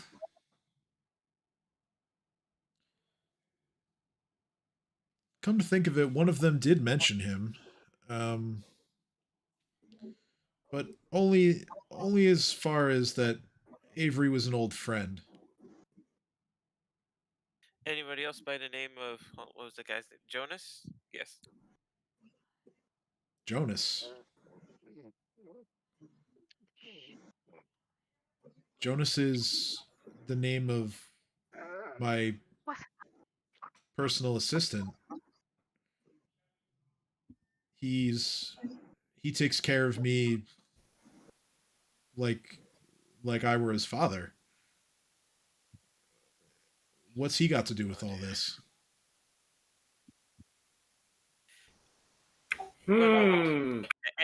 Edge will ask the guys to sort of look out for him, and he's going to go look further in. So this is his room, but there's another room around here, right?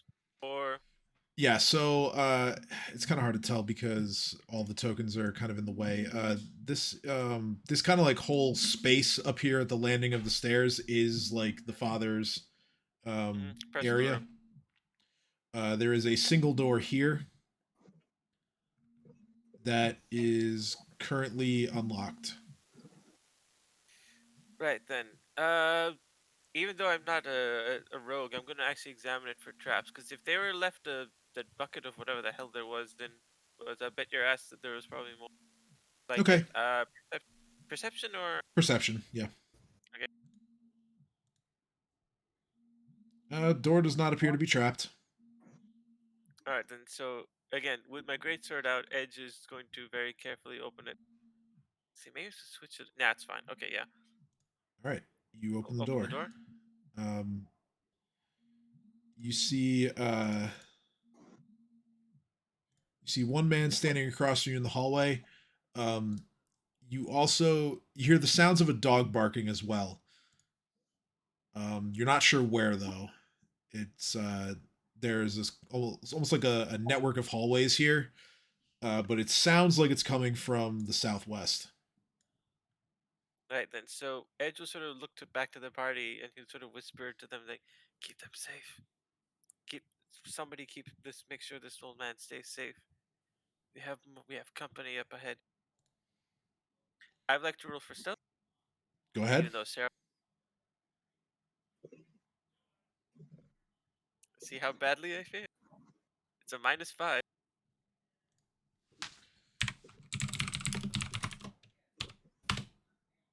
Okay. As Edge tries to do that, can I send Chomper out to pick up Edge and Chomper will do the stealthing? He can't even fit through the door. Yeah, I don't know how Chomper's fitting through the door. But we always rule that he can squeeze between medium spaces. Well, he could, but Edge is standing just past the doorway. He's not going to be able to squeeze through all of that. Yeah, so Edge, your footsteps are loud enough that the man standing across from you turns around. Another one actually is going to step out from just around the corner to here. Goes with a shot. And the one who stepped out is he's got an angry look on his face, and he says, "Who are you? What are you doing here?" I could ask funny. I could ask you all the same. You don't look like churchgoers. Well, you got me. I'm not. We're still here carrying out our business, though. Yeah, so then Edge will sort of again. I have my greatsword out still, so I'm ready for combat. So then Edge will just sort of eye both of them up and down, and will just be like, "Is Avery here?"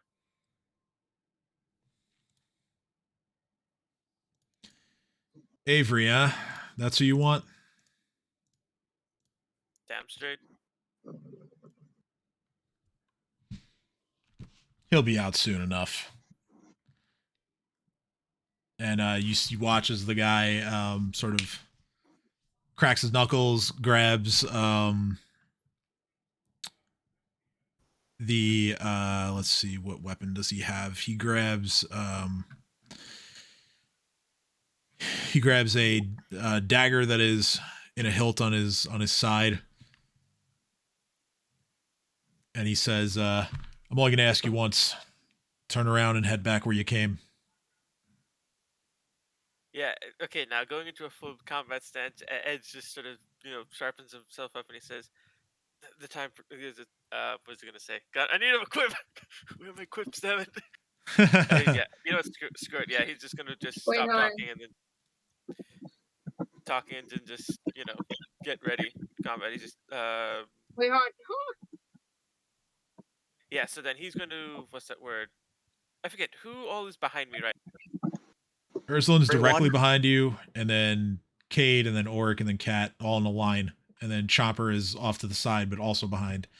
Jareem is currently sort of coming around the corner near Cat, and Mega Raptor Dino is at the back. I was gonna say, while Edge is doing this whole talking, Well, actually, he was about to say that no time for talking, now time for action. well, So I know, but you were talking. I was gonna say, Yeah. while you're talking, Oh, okay.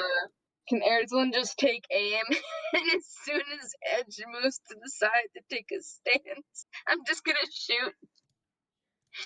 So Edge is basically blocking, like, I'm like aiming the gun behind him, so as soon as like Edge moves one way or the other, I could just shoot.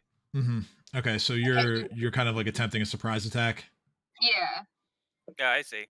So as Okay. soon as like he starts to take his stance, I'm assuming he like he prepares and he leans one way or the other. Yeah, But yeah, I'm fair enough. sparing the sword, and I'm fighting with Edge so much, I would know which way he moves. So I want to prepare a shot to go off as soon as he takes his stance. Okay. Do I roll that? Yeah, go ahead. Bam. That's a That's hit. I mean, it's definitely a hit. I just don't see a damage roll. oh, sorry, I was rolling them separately. It's the first one. It's just an 8. Yeah, so okay, eight Is points it of a damage. crit? It's not a crit, so it doesn't take the sonic damage. No. Wait, how did you? Man. If it had crit, how did you get to a 64? Rifles are a 4 times crit weapon. Jesus.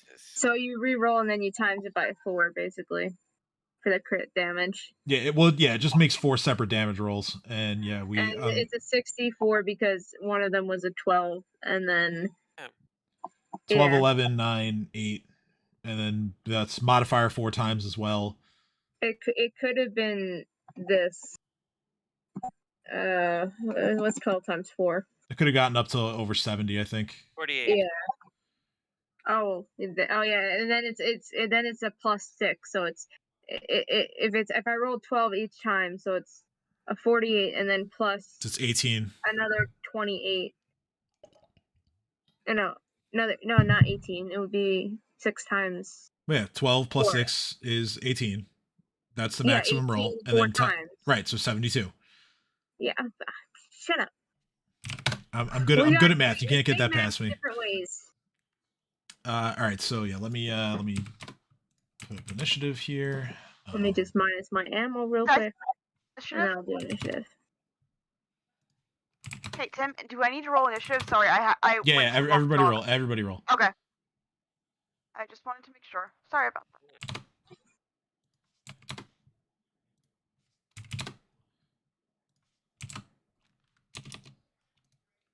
He peed right away and was a good boy. Very good boy. Except for barking at the neighbor, but he stopped and I yelled at him. All right.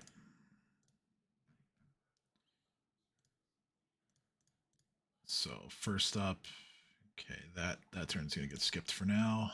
All right, at the first sound of trouble, another one is going to come out and kind of stand guard there. And it's going to be Dino's turn now.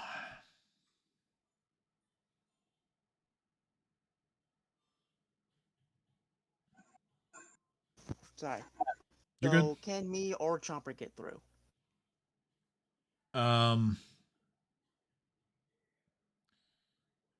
You'd have to ask Edge to probably take one step to the side, but yeah. It has to be on my turn. Ask him to do that. Oh, this is before combat? Because I can move, it's just that I don't know if I technically can.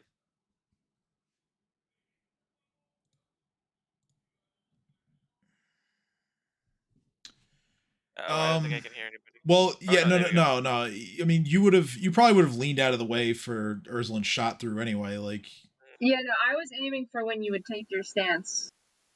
I might as well move then. I'll just shift myself here. yeah, that's fine. Oh. Yeah. I was gonna say, from here on out, it's gonna be a little bit weird because I can't fully see what I'm doing. So just move Chomper out of the way for now. Just remember where he was. I have fairly good aim. 5 and 15, 20, 5. Well, remember, back-to-back diagonal spaces are additional feet, so that's actually. I have 60 feet normal anyway. So then, yeah, you're good. But I think you have another like 25 feet of movement left. It's like 35. Actually, let's turn that into a charge so I can get my sweet multi-attack. Okay.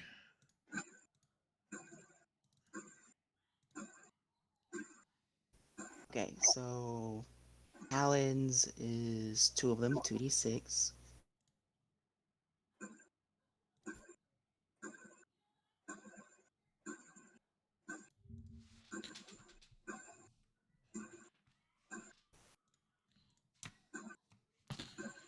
Okay, charge. All right, this is going to be a bite, but it's actually my Talon. Ignore the grab as well. So yeah, you get a bite and a grab on a charge. So yeah, that's a hit. Wow, that's a lot of damage. Just a bite and a charge, because I get, as a mega rep, I get 2 Talons, 1 bite, and a 4 claw. You get 1 single attack on a charge. Yeah, but I have pound. Let me go back.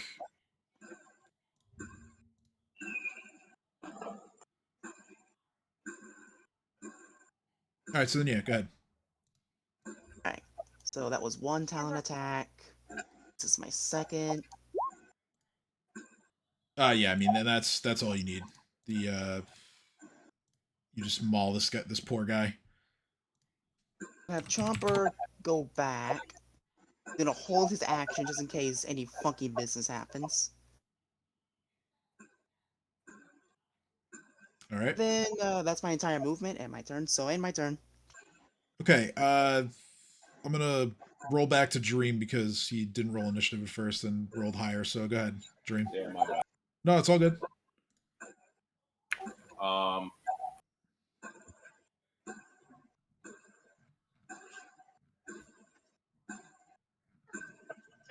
Shut up, Harry.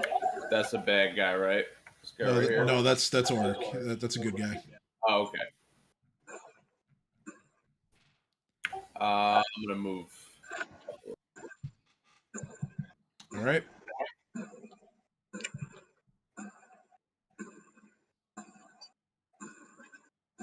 What is that like drumming noise that I'm hearing? I have no idea. That sounds like a clock. Yeah. I don't hear it. Do you have like? How do you not hear it? It's coming from you. Yeah. I don't hear anything because I don't know what you're talking about. Dense It might motive. have been my dog licking herself. No, No, it's We can. Yeah, there's Yeah. definitely it coming sounded from like your a thing. clock ticking. It's still a clock ticking. Can hear it, and it goes away when I mute you. There's no clock in my room. Do you have a watch? No. does someone have like a TV or music on really loudly or something? I don't know. No, there's nothing on in my Downstairs, yeah, house. my mom's listening to music, but I could barely hear it. I don't know how my computer's picking it up. I don't know. Maybe you just have a really sensitive mic or something. But I mean, it's And all my right. dog is like pacing around my bed, which is making the blanket rub up against the computer, which is probably what you're hearing this. Nah, it's too methodical. That's the weird thing. It's like set at set intervals. It I don't know. sounds like a clock ticking. I'm not. Someone I record it. honestly just assumed it was background noise that Tim had set up for Do me a game. favor, No. record it and send it in the group No, I chat so I didn't. can hear what the fuck you're hearing. Because honestly, I don't even see my mic going off. And I'm in the Discord right now. It only goes off when I'm talking. That's weird because I Yeah, was. it's I don't pretty know, weird, man. I was seeing it go off, but I mean, look, I'm not complaining And about it. I'm occasionally just it saying it goes was off when happening. you guys talk. Occasionally, like especially with Tim or like someone else who I have the volume up for, Go get your my mic will go off when you guys talk. Okay. No worries. Hold on. Hands up, what's up? Show me. Your toy. So yeah, dream moves, and are you doing anything after that, or are you gonna have Yeah, I Babu do? can't really see any enemies. Yeah, Dino's kind of in the way. You can always just hold an action in case something becomes visible.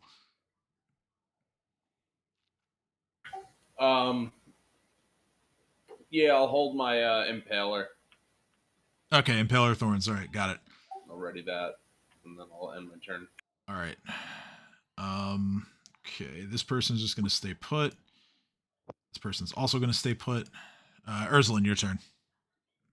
Cool. I guess I can't do anything because Big Fat Dino's in the way. I mean, you have to try and like shoot around him, basically. Can I go underneath his legs to move forward?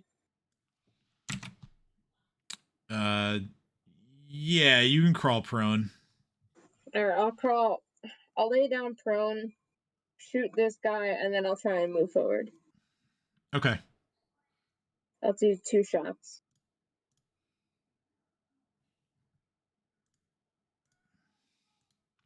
Do both hit? Yeah, so you drop prone and you fire off your 2 shots. The first one hits the guy in the chest, and he sort of like doubles over a little bit in pain, and that's all you need. Is the next one hits him right in the skull. Nice. And then I'll just army crawl underneath the nose just like drops. around here. All right, so yeah, you crawl all the way over here. You can stand up on your next turn. Okay, I'll do that. That guy's dead. Okay, this guy holds his position, and it's Edge's turn. Right. So okay. So these two are done. I have to. God, this is like a really tight. Are you sure Dino doesn't want to like shrink down his size? Because I feel like this is going to become more difficult as we go through this church. No, I mean, that's for Dino to decide. Well, then Well, I'm gonna I try thought we and had a lot more space. Oh yeah, so at the very least, I'm gonna try and pass Dino and go to this corridor here where this other guy is, and then whack him.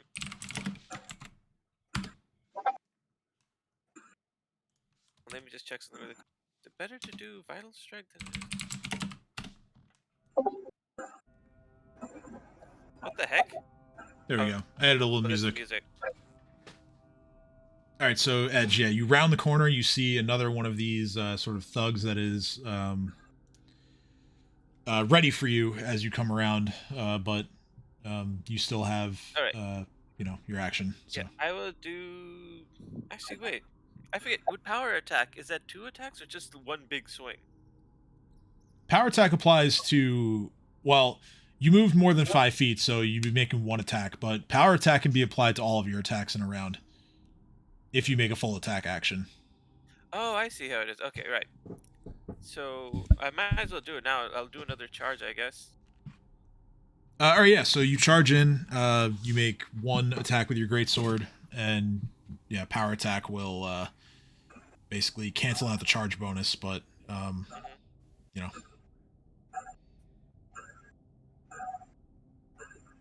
Okay. That noise again. There's an airplane going over. Not an airplane! Dude, it's like a clock. Yes. 14 My does. cat is purring. 14 That's does. not- Record the noise. Record the noise, please. 14 doesn't hit. God damn. Alright, then, well, that's my turn over. I'll wait for until next time. Alright. It's Cat's turn. Okay. Also, Cade, you never rolled initiative. Or you did and you didn't hit your token. I don't know which. I don't see initiative for you. So okay, it's Okay. muted. Alright, So- well, I'm gonna do that then. But go ahead, Cat, take your turn. Alright, so let's see. I see. That's fine. So first things first, I cannot see. The person in front of me, is that a good guy or a bad guy? I see a token in front of me. Jesus Christ, that's Auric for like the 4th person that The can't party figure out really- that he's keep not a bad saying guy. that Oric is with us, okay? So I'm just gonna move forward. And I think that's most of my action, isn't it? That's your movement, yeah. But Oh, I that's mean, my whole movement. Okay. I can't see anybody else. Like, I see the 2 dead guys in front of me and Erzalin, and that's it. you can see a little bit of Edge as he walked around the corner. Yes, I can see the corner of Edge, and that's it. The Okay. edge of the edge. So I mean, you can hold an action. You can Yeah. end your turn. So then, in that case, I'm going to use the rest of my my action to like move forward. Okay, yeah. So then, yeah, you post up, avoiding the now dead bodies on the floor. So yeah, you get to Can I loot the dead bodies? Or does it have to- roll sleight of hand. The other rhythmic noise that's happening is my brother snoring. Touch his dick. You pick up from the one that you're standing on top of right now. You pick up 20 silver pieces. Sweet. Cha-ching! Alright, and my turn, and I'm just gonna add those 20 silver pieces. All right.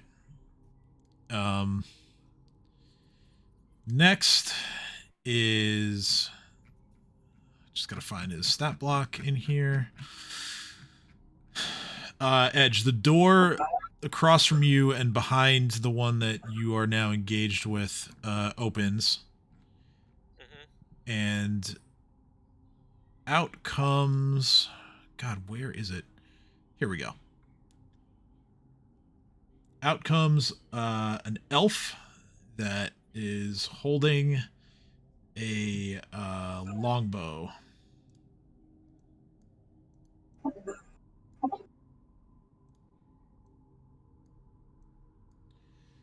He takes a brief moment to, with his right hand, he sort of hits the wall just to his right, and you hear him just yell, "Release them!" And then he notches an arrow on his bow and goes to fire at you, Edge. Go for it. That is going to be...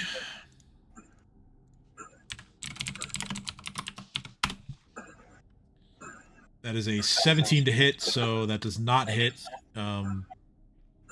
You hold your sword defensively, and the arrow just goes straight into it and bounces off.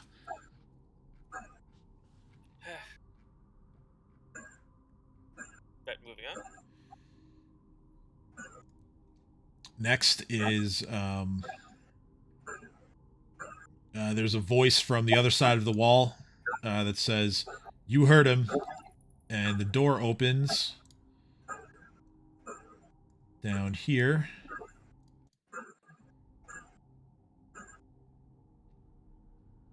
and a bunch of tiny scorpions begin to scuttle out onto the floor around this guy. And they're not biting him? They Sorry, don't. stabbing. They don't do anything right now, as it's not their turn. But they have been released into this fray. The creature that released them. Now that the door is open, you can see out of the corner of your eye that this is a half orc male wielding a morning star. But he is going to kind of circle around to behind the human that is now in front of him, and he's sort of waiting for someone to approach. It's now Cade's turn.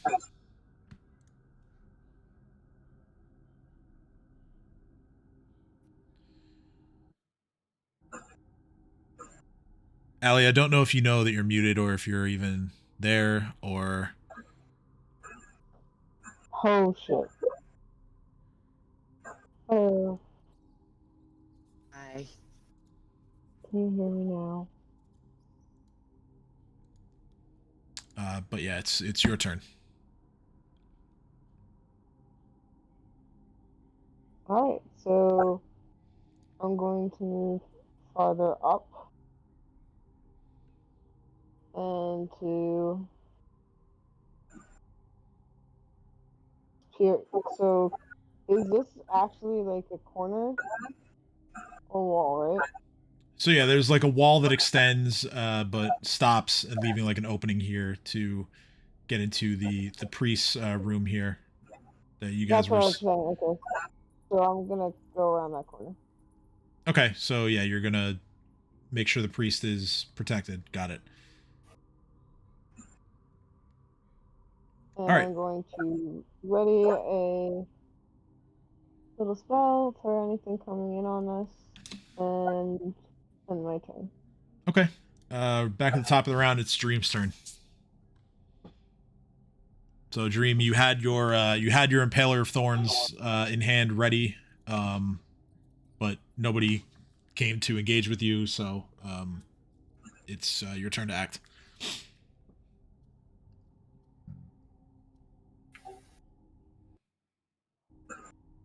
Let's go. All right, so you move forward. Where are all the other enemies? They are. I know it's there. I know you can see like a little bit of where Edge is. They're around that corner. You have enough movement to squeeze past Dino. If you'd like to charge to where Edge is, then you could probably make it all the way there. Yeah, I'll do that.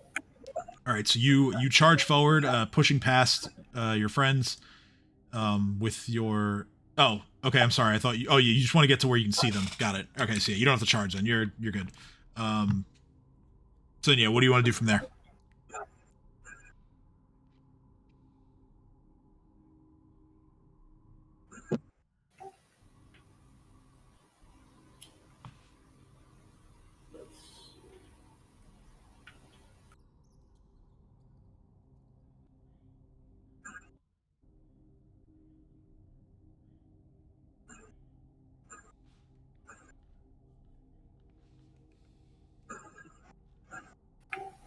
Okay.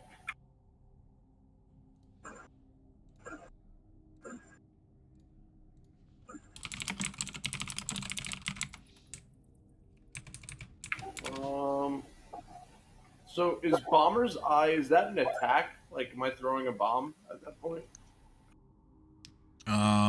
Bomber's Eye is a. It's Bomber's Eye is an alchemist formula. So yeah, you would use that to increase your bomb range, as well as giving yourself a +1 to attack with them. Okay.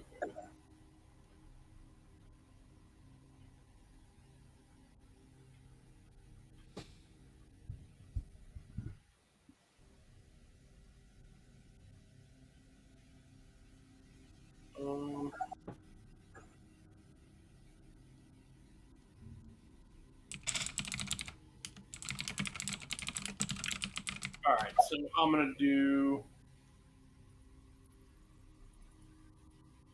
Nah.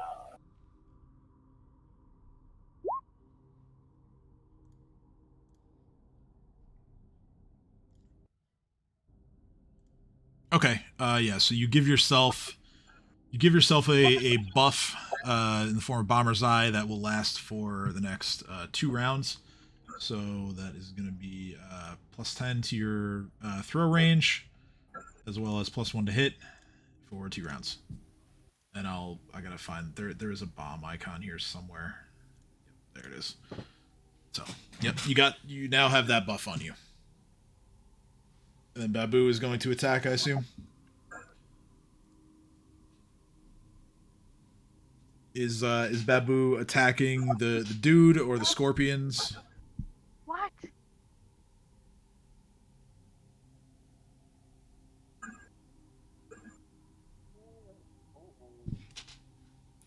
Those are both hits. Is he attacking the guy or the scorpions on the floor? Scorpions on the floor. Okay. So yeah, he pretty badly wounds one of them with his 2 strikes. And it's now the scorpion's turn. So they are going to attack. They attack at random. So let's see who they attack.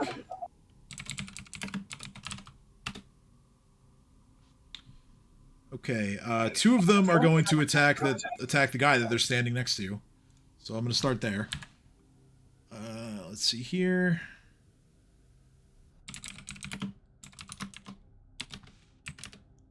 Okay, it's a 16 and a 13. One of those is a hit, actually.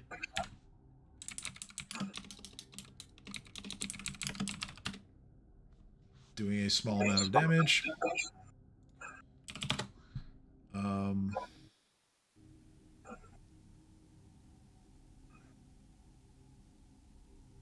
The other 2, one of them is going to scuttle over to...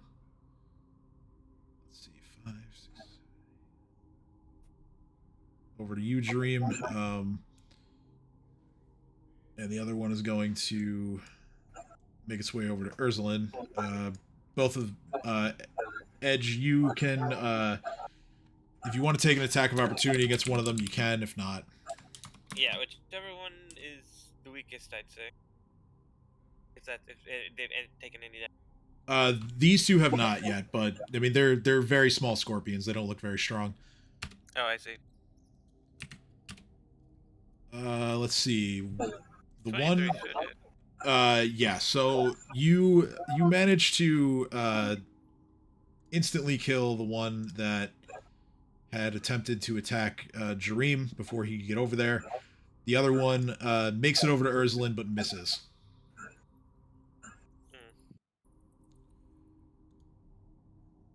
Now it's this guy's turn. He's kind of like trying to shake off the scorpions that have tried to assault him. He's going to take about a half step forward, and he's going to attempt to hit Edge with his dagger. Alright. That is a 20 to hit. Shit, that. Okay, yeah, that goes through. Dealing 6 points of piercing damage. Okay. It's now Dino's turn. So I'm guessing I can't go through the door now. Which door? On that Edge is trying to fight people at. There's no door there. That's just a corner that leads into a hallway. Oh, in that case, I'm just going to charge. I'm going down this way. I'm gonna go through here, this door. The door to your left? Or, well, to your right now. So yeah, you charge through the door, and inside is a cloaked man who seems like he's well, 2 things about him. First, the hood is pulled pretty far over his forehead, as if he's trying to conceal his identity somewhat. The second is that he he holds a cane in his right hand. And he sees you bust through as a mega raptor. He sort of like is startled and moves a little bit.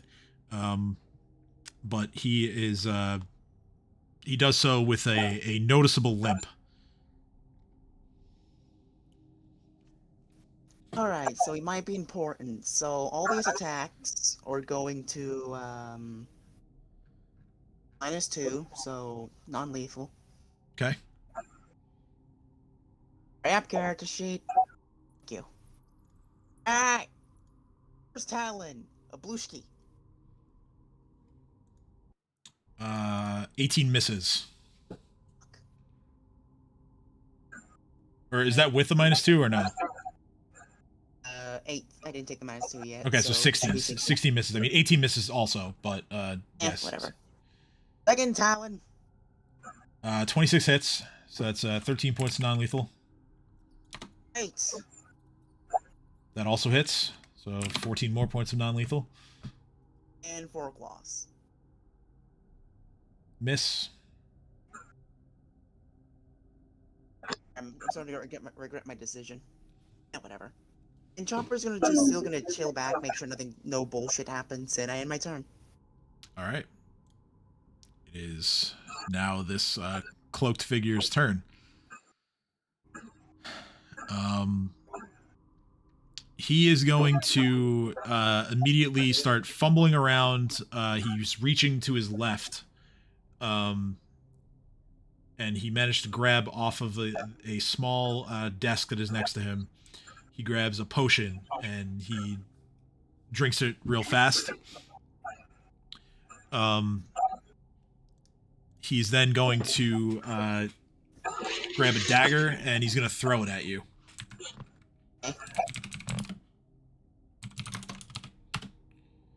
That is a 19 to hit. Miss. Okay. The dagger, he throws it, but it's kind of low, and it actually goes like in between your legs. And he seems pretty upset with himself that he missed, but that's going to be his turn. Actually, no. So can I see what the potion did? Any noticeable differences? The clothing on his body seems to shimmer for a brief moment.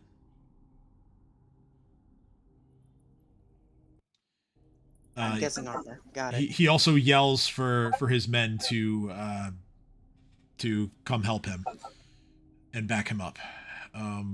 So next is this. There's a person over here. He is going to squeeze past the elf, step over the scorpions. He sees Babu and sort of just panics and tries to attack Babu. That's a 20 to hit, so I gotta roll the blur chance. Okay, that's gonna hit Babu for 5 points of damage. And it's now Erzalin's turn.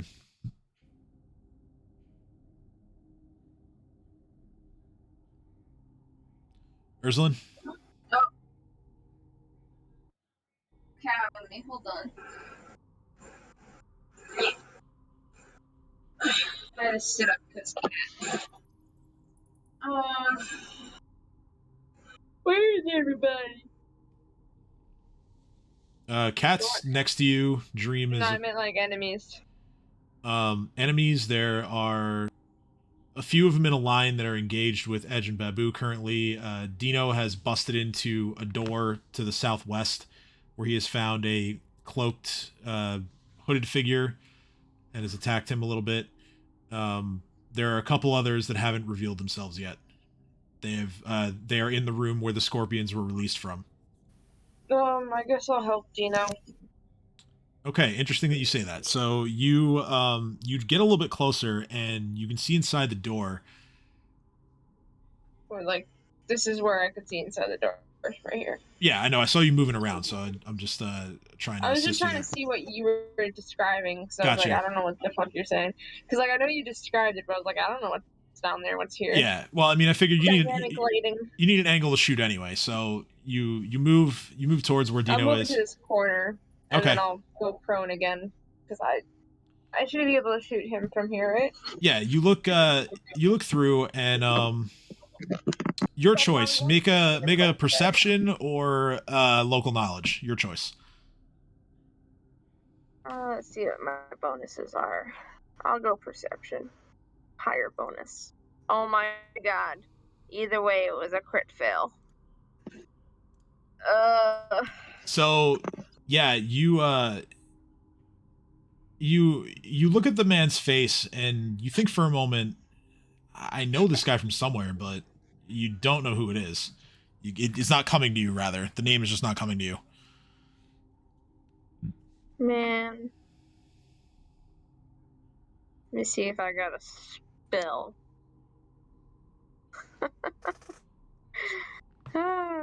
Fuck, I don't know. Okay, I'm gonna shoot. Okay. I feel like this might break the story if it's a goodish guy, but alright. Pow pow, motherfucker. Those both hit. The man falls And, unconscious. I'm going to reload my gun as my. So was it a what was that? Well, it's standard to reload, so you'd be reloading on your next turn. But you hit twice, and like I said, the man goes unconscious. Can I go inspect the man? Because you said I might know him. Would it be reroll perception on looking at him? Since the perception failed, I'd say local knowledge this time. But sure. Alright. Cool. Well, that didn't fail me. I'll go inspect him again. He looks an awful lot like Avery Slyag. Fuck you, bitch. I'm gonna hit him in the face with the butt of the gun. Alright, yeah, no roll for that because you've already shot, but yeah, you just I'm not trying to do damage, I'm just trying to say fuck, like an extra fuck you on top of the fuck you. Give him a little whack, yeah, so yeah, he's unconscious, so that'll be your turn, and then next, from behind this door, or rather this door's now open, but still behind the doorway, a dagger comes flying out as one of the men in there throws his dagger at Babu. They appear to be extremely spooked by a ghost owl. It misses with a 13, and it's now Edge's turn. Right, so this is kind of been a bit of a kerfuffle because I'm not sure. I see Babu, but who else is in front of me? There are two men, and then the elf is behind those two men, and there are a couple of scorpions on the floor at the feet of the men. God's sake, I have a question because this could be bullshit, but it's like, since we're in such tight quarters, is it possible for me to ram all three of them into each other and just have them like literally domino effect them? I would say you could attempt a. Oh, dang it! I've lost audio. 1 second. I would allow you to try in all one motion if you want to try. Let's say you want to maybe like run through the guy that's right in front of you, and then maybe like bull rush that guy back into his buddies. I don't know. I'm just going with what sounds cool.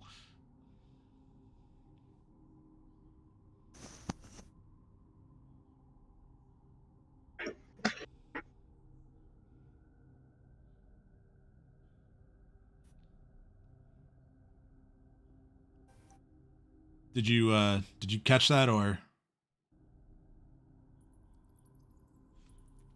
what happened?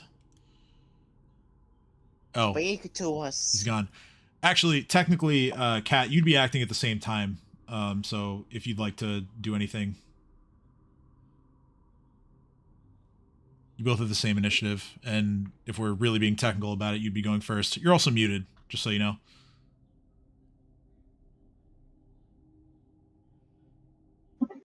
Kat, Kim. Alright, I'm back. Sorry. Speak to us, Cat. Anyway, you're back. Go ahead.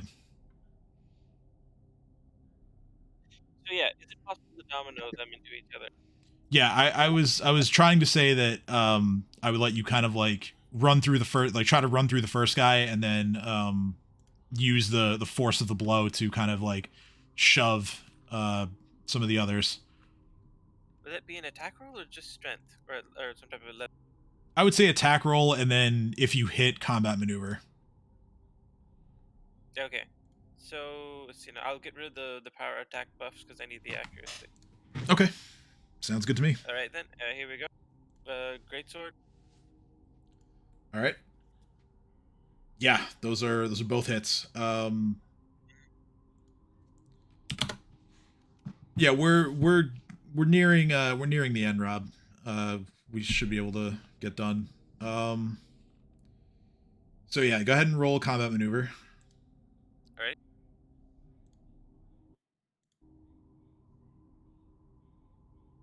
Just there it is. Okay, yeah. You sort of stab forward, hitting the guy in front of you in kind of like the stomach area. You push through and manage to knock the one behind him prone. The force of this actually, you had reduced him very, very low with your 2 attacks. The force of then using your sword as a sort of a battering ram actually ends up killing the man you struck initially. Ah, nice. So I basically just sort of lunged into him, and then that sort of carried through. Yeah, basically that. Okay, so yeah, full attack, combat maneuver. All right, Kat, your turn.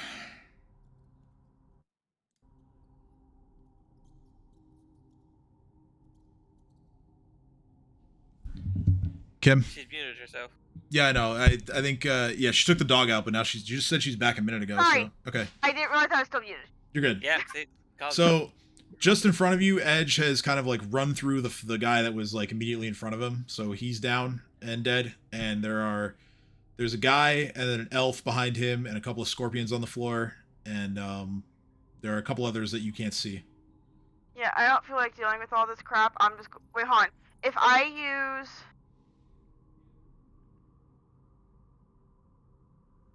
so I'm assuming that if I try to use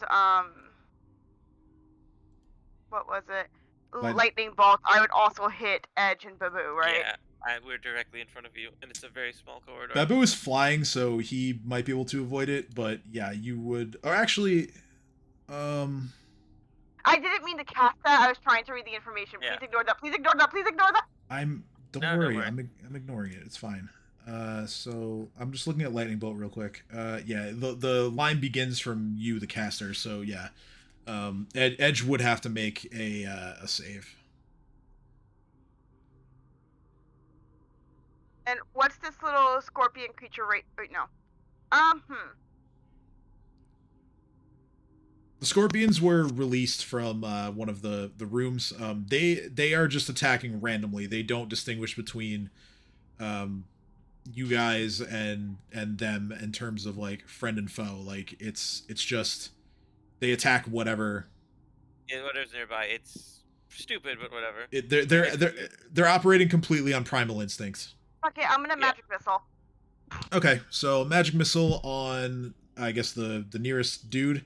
Yeah. All right, so that's 11 points of force damage to him as your missiles impact. Anything else? Wait, isn't it 11 points for each of them?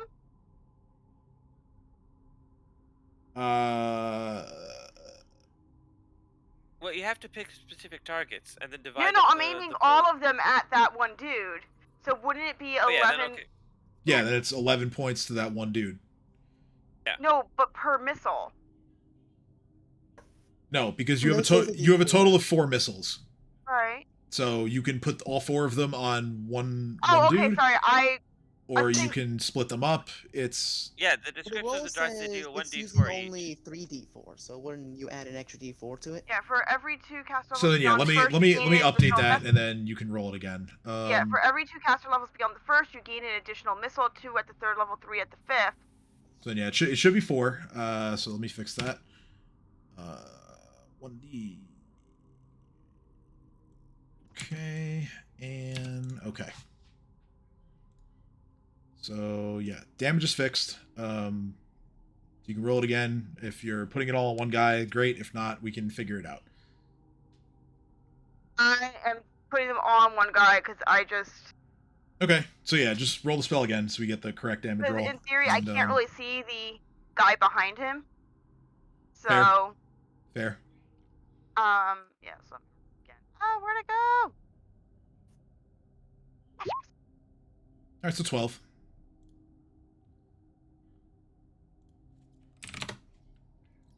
Okay. Anything else? That is it. All right, so the elf is going to notch another arrow, firing towards Edge. What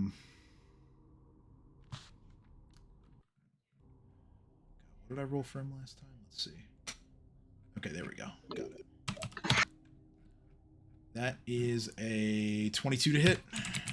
God damn it, that hits. You get rid of that archer. And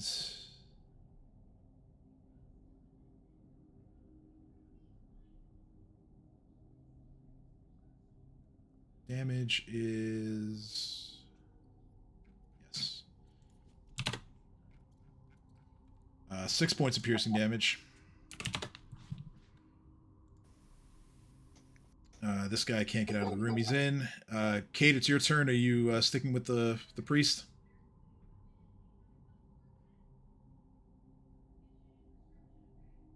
Allie? Oh yeah. Sorry, my phone was muting me. Okay. Apparently these headphones just kind of mute if I don't talk a little bit. Sorry. So Kate's gonna look at the priest and just say, "Stay here," and I'm gonna go to the doorway and see if I can see anything from where I am. 'Cause I hear everything, but I also know like what we're doing is to make sure this guy's safe. So you see a random scorpion that is kind of just scuttling around the floor near one of the dead bodies and Cat. You see Dream. Dream looks like he's readying a bomb. You can just barely make out Edge around the corner, and he looks like he's fighting somebody. So I'm gonna try to get a little closer to see better for where Edge is.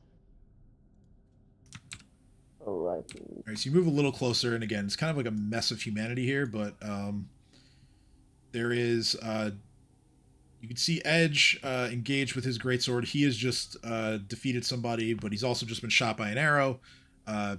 Just underneath Babu is a man who looks like he's kind of hurt, and there are a couple of scorpions at his feet. You hear other voices coming from another room to the south that you just can't see the occupants of just yet. Alright, so then I'm gonna flare the one right up in Edge's face. Okay, cool. Just to give Edge that little bit of protection. And I'm gonna call back to the priest and say, try to come out and stay in my line of sight and go back into the room if anything goes wrong, because I don't like the fact that he's not like visible. All right. Cool. That is a 9 on the saving throw, so he fails. So he is dazzled for a minute or until he makes a successful fort save. Dream, it's your turn.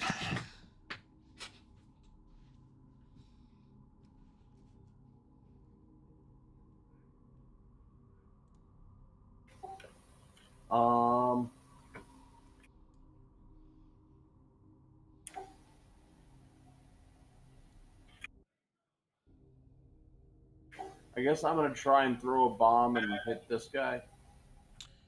All right. go ahead and roll your bomb.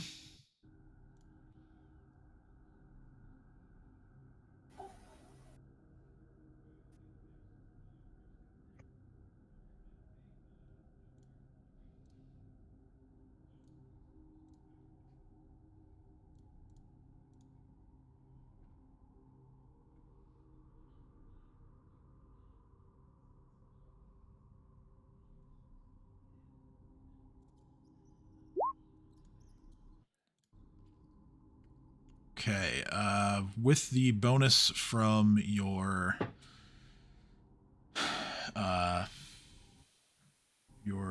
formula from the last turn, that is a hit. Splash damage. Okay, so success. So that's 1 point of damage to both guys. And the scorpions that are on the floor as well, because they're in range. That actually will eliminate one of the scorpions. And then I guess whatever Babu is doing.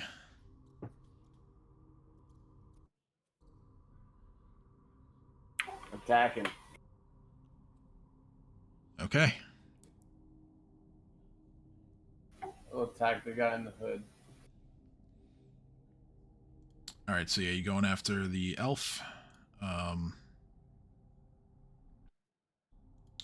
Yeah, those are both hits, and the second one is a critical, so that's a total of 4 points of piercing damages. Babu's talons are quite sharp today, and they're finding their mark. Alright. It's now the scorpions. There are 2 left, I believe.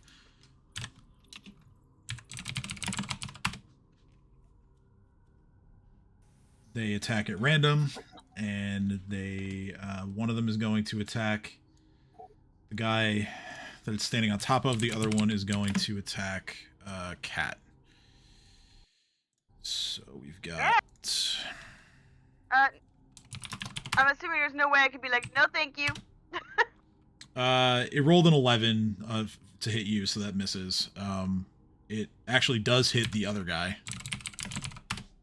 with an 18, and it deals a couple of points of damage. That brings us to Dino's turn. Arch.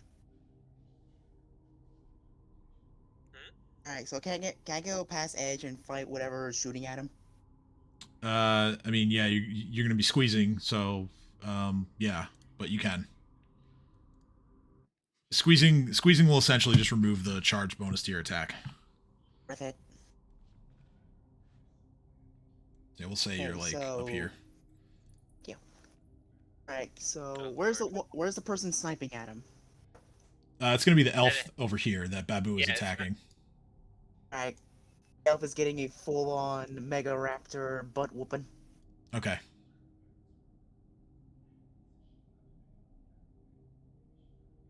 Alright, first Talon. 17 hits. Yes. Second Talon. 31 hits, and the elf is no more. Excellent. Excellent. Alright. Now I'm going for this guy, because fuck him. Okay. So you go to reach towards the half-orc that you can now see. It's going to be a bite. 15 misses. And 4 claws. 21 hits. Alright, and my turn. Alright. Before I do, Chomper's going to hold his action again, because fuck whatever's going to try to go for the priest. Gotcha. Okay, so, this guy's unconscious, so he actually has to make a con check to avoid losing more, or rather going further negative. And he fails.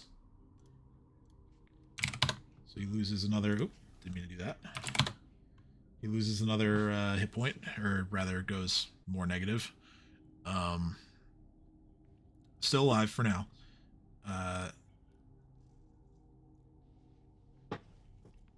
there's a guy that is directly under you, Dino. Gonna have to do this so I can move his token. He sees you, and he's had enough of all this. However, he is dazzled, so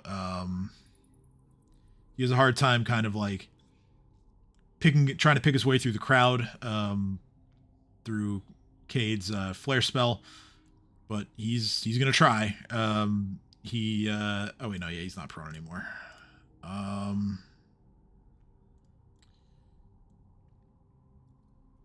He starts running, takes his movement. That's going to be opportunity attacks for you, Dino, Edge, and Cat if you choose to make them. Yep, he may die on the way.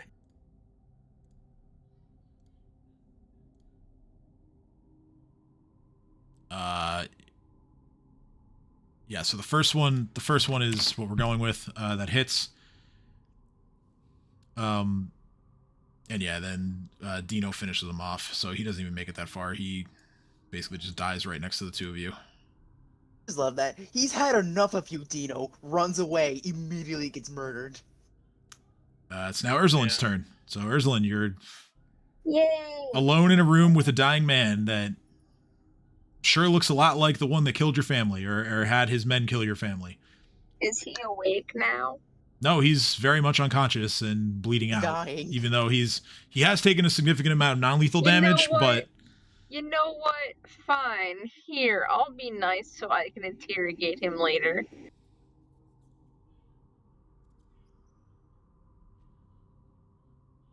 okay. So yeah, he is no longer losing hit points. Cool. I will now. Do I have rope? Wait, do I have a spell that could touch? I have web. Level 2. Yeah, no, you wouldn't be able to cast web. You let me cast it last time. I know, and I was wrong. I know. I'm sorry. What does this spell do? It does damage. Wow, thank you for knowing what spell I was talking about when you didn't even know what I was talking about. I have your character sheet open. Yeah, okay, you saw it. Alright, shut up. I mean, you can still do it. I'm not gonna say no. No, there's no point in me doing it and then stabilizing him again. Like, the fuck? I want to tie him up, but I don't know if I have rope. I don't think I have rope. Is there rope around? Someone has rope, but I don't think it's you. You make a perception check. There might be. Why do I still have the animated portrait? Let me get rid of that real quick. Hold on. Blink. There we go. I haven't even used my fancy bullets yet. Motherfucker. I'm tired if you can't tell. Is there rope? There's not a lot of rope, but there's... I just want to tie his hands and feet. There's enough for that. Yeah. Yeah. I'll do that. And then I'll so, start dragging him by, like, I'll grab him by the shirt and start, or like under the arms and start dragging him out. All right, you spend the rest of your turn tying him up, and you begin to drag him outside. Yeah. Coolio. This man here, just like his buddy that was just killed, he is also done with this shit, and he too is going to try and leave. Through the blender. This time, since it is not a new round yet, Cat and Cade will get opportunity attacks here if they want. Yes. Oh, hold up. Do we want to keep him alive, and right? One more. Wait, Cat's gonna turn to Erzalin. Like, you sure you want to keep him alive? Erzalin is, well, yeah. I mean, you'd be yelling down the hall towards Erzalin. She's as Erzalin starts to drag him away. I'm sure. Cat's gonna be like, fine. You live, and walk away. all right. So you do not take your opportunity attack then. Cade, do you want one or no? What opportunity attack? When I'm dragging him, Do I get to the hallway area? Well, like I said, you would have spent the rest of your turn just tying him up, so you Okay. would have been like you would have been like gotten him to like maybe the doorway. Allie, you're still muted. I don't know if you intend to be, but I just want to know if you want to take an opportunity attack or not. Otherwise, I'm going to move on.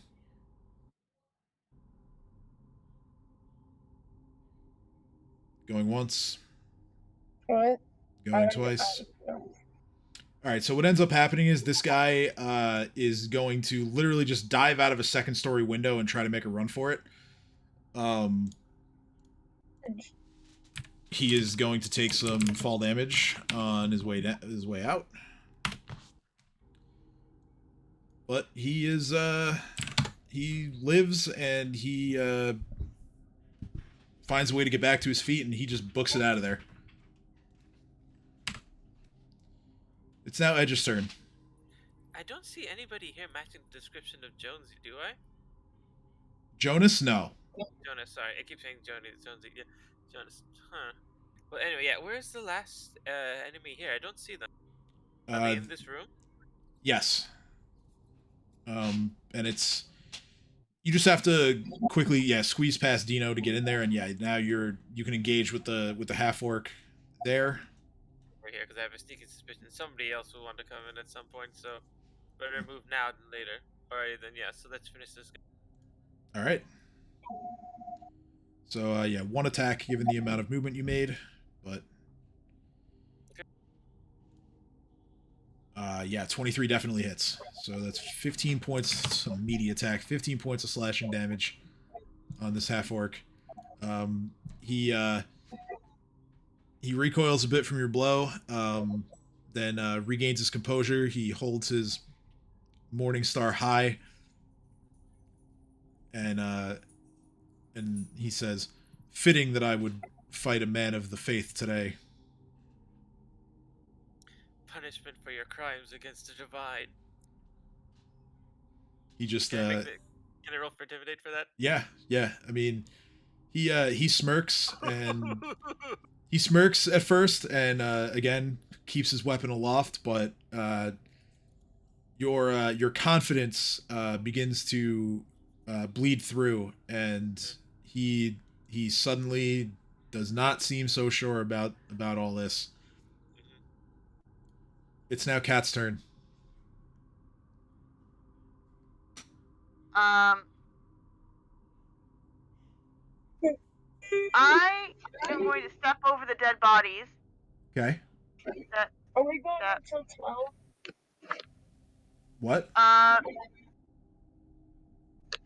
Is anybody still alive? Yeah, this guy is that Edge is fighting. Okay. I mean, the scorpions too, but they're inconsequential. So Cat's gonna step over the dead body. And the scorpions. Scorpions don't get an attack of opportunity. And I'm just going to send an aggressive thundercloud over that way. Into this tiny room? Yes. Okay. All right, just Easily a 5-foot score. Just ping exactly where you're putting it. Like right on top of him. Right on top of him. Like, okay. Right on top of him. Like Okay. he is in the middle, getting all of it. So that's going to be a reflex save for him. Got to find his stat block again. There it is. Okay, so he does not have a very good reflex save. So let's see. 15. That is a failure. So he takes 4 points of electricity damage. Now while I'm dragging him, can I also loot his pockets? I'll get to that. I'll get to that. I'm assuming I spent quite a few minutes like tying him up. I could just loot his pockets before I start dragging him. I'll get to that on your turn. Okay. The half orc, he looks at all of you and he just says, "These foolish humans, no sense of honor." And he raises his Morning Star again. And he tries to strike Edge with it. Okay. 26 to hit. That hits. For 8 points of bludgeoning damage. That said, though, Edge will retort back saying, "Honor for a man that deceived a blind man." He says nothing in response. He kind of just growls at you. It's Cade's turn.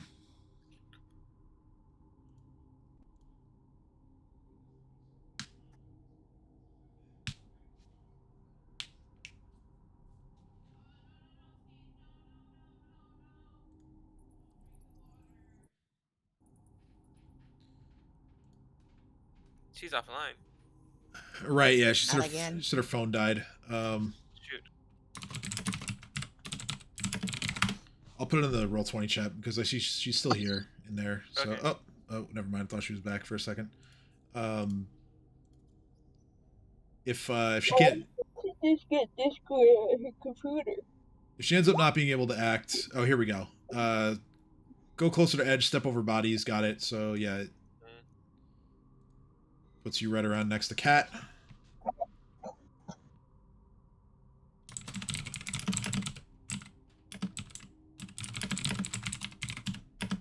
Stick a guys.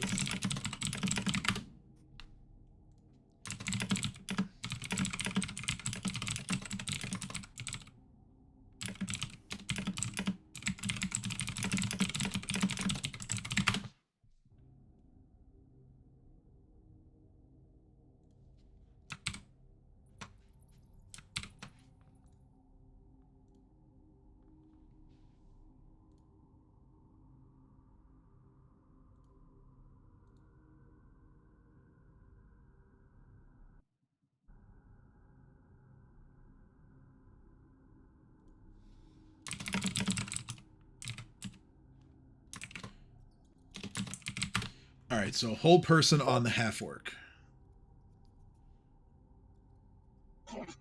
That is a will save. Oh boy. Cade's bad spell luck might finally be coming to an end here. Yeah, it's a 6. He's paralyzed. Which means that unless he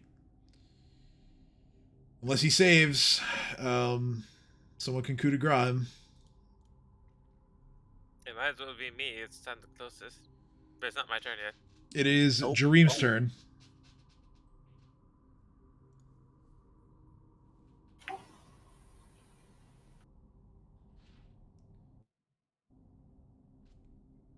I'm gonna walk in here.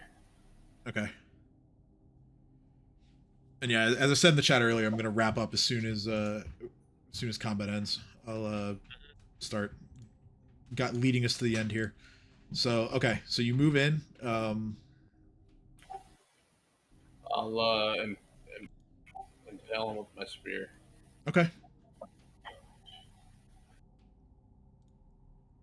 All right. So since he's paralyzed, this is technically coup de grace. So roll your attack again, because it's an auto crit. So you get double damage roll. 23 points is enough. So you strike down this half orc with your impaler of thorns, and he falls, bleeding out severely. I mean, he's pretty much dead before he even hits the floor. And that the scorpions at this point, they kind of just scuttle off. They're done. As soon as Cade left the room where the priest was in, Auric watched as Chopper was defending the staircase, and Auric decided to assume Cade's role in protecting the priest more directly. So that's why he didn't enter and begin attacking. I'm going to shuffle ahead real. Initiative. We're out of combat now, but I'm gonna shuffle ahead the initiative real quick. I want to do. Sure. Let me just do this real quick. So Erzalin, you in the act of tying him up, you think to yourself, yeah, I should take a shit, Yeah. So you go to reach into his pockets, but underneath the bed in this room, You see a large chest. Ooh. Is it locked? It is. Oh, I can handle that. I say as I roll a crit fail. Oh, look at that! I can handle it. Yeah, you certainly can. Now, do me a favor. Roll a d10. Did I do good? Is 10 the best thing I could get? Well, it's going to determine the Item. the loot list for this chest because I have a bunch of them Answer. in front of me. Oh my God. Okay. Oh. So,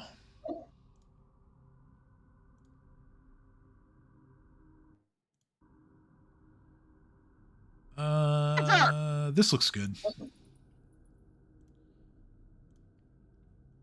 In this chest are several items that, at first glance, they don't really seem to go with one another. So you probably assume that these men have sort of just been collecting trophies from their victims. Sounds like something they would do. Among the items are a bluish green gem that is about the size of your palm. There is a long sword that actually is glowing. There is a rectangular jar that contains some sort of looks like some kind of alchemical substance in it. There is a small, small relative to what a normal size one of these would be, but this one takes up a fair amount of the chest. A small, almost like a terrarium, inside of there. You know what? I'm just gonna put everything in my bag of holding and be like, yeah, I'll sort through this later. Well, I'll let you continue the list though. In Unless you addition, want to like write it down. there's a container that has some kind of spice in it. There is When you a say spice, do you mean spice or do you mean drug? I mean spice. It looks like some kind of spice. There is a small vial containing what looks like some oil. There is it kind of looks like a battle axe, but there are some notches, like pretty significant size notches that have been cut out of the head of it. And finally, there is another weapon. There is it's a straight sword, almost more like a saber actually than a sword. But yeah, you tuck all those away into your bag of holding. I will give you the list of at least the non-magical stuff, and then the others I'll be a little more vague. Okay. Sounds like a deal. Because I'm just gonna put this all in my bag of holding and then drag Avery out of this place and then have people help me carry him back to the house so I can fucking torture him a little bit. Just a little bit. Just a little. Just a tiny Wait, bit. Tim, question. Yes. How far has the other dude gotten? Like, how far away did he manage to get? He's been going like full run, so He's gone. Yeah. Usain bolted out of there. Given how easy it is to kind of like lose yourself within Riddleport and its criminal activities, you're gonna have a real tough time tracking him down right now. Fucking hell.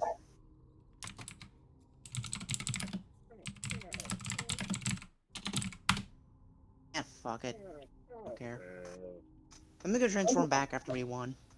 Wait, Okay. the glowing sword? Is that the saber you're talking about, or something else? No, that was the second item that I named. Is a Okay. a sword that that, like I said, it's glowing.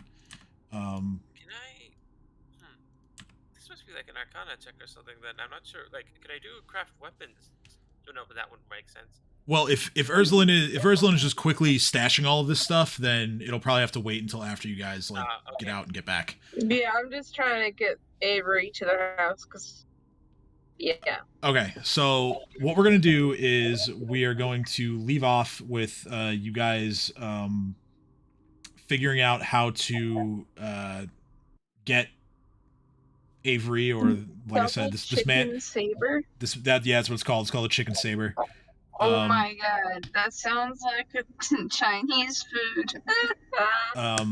Yeah, so I'm tired if you we'll leave can't off tell. with you guys figuring out how to get out of here with the body of Avery, or at least the guy that really looks like Avery, according to Erzalin's perception.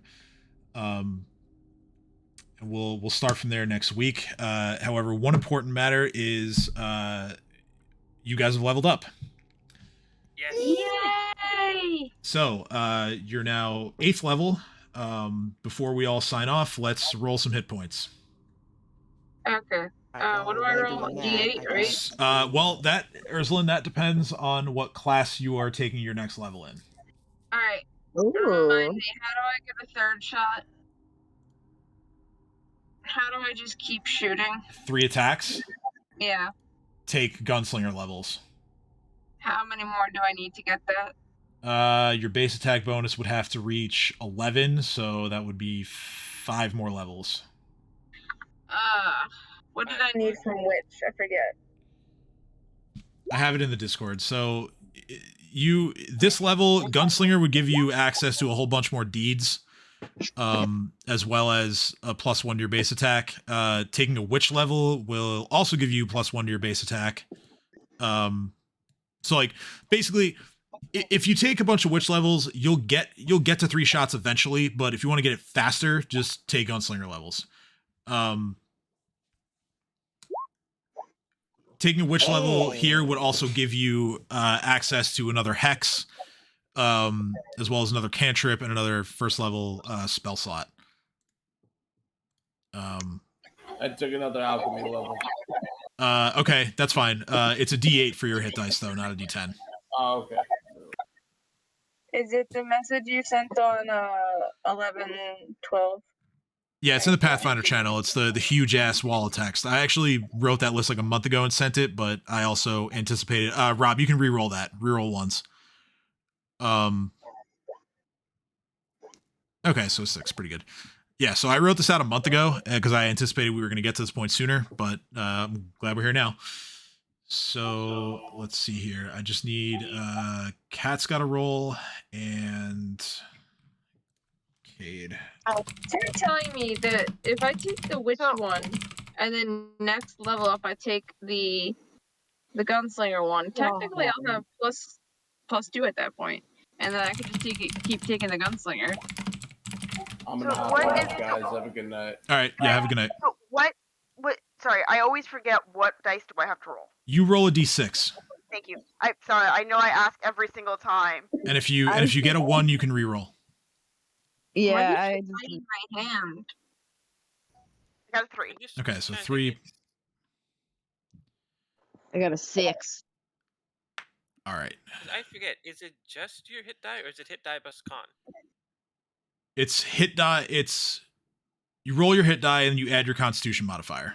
Okay, yeah. So hit die. So that's a 10 to me. So that's from 53. I'm now at 63. Yes. So yeah, I'll update the overlay off stream, but 56 HP. okay, so Dream is taking another alchemist level, got it. And then yeah, I guess I just need your decision, Erzalin. I do. So Tim, with toughness, does Chomper get an extra 2 hit points or just 1? The text is confusing. +1 to will. Let me see here. And I get It mentions X. +1 twice. I think it's a I feel plus. I feel like the witch is the route that I need to go because it expands on the story that you want Erzalin to follow with the cat and everything. Well, so I'll take. I mean, don't do what you want. It's I'm not trying to. Either way, I was thinking of doing the witch this round and then the gunslinger next level. Okay, so you're gonna roll a d6 for your hit die then. It's a he gets a +1. He gets +1 from the toughness feat. Chopper does, and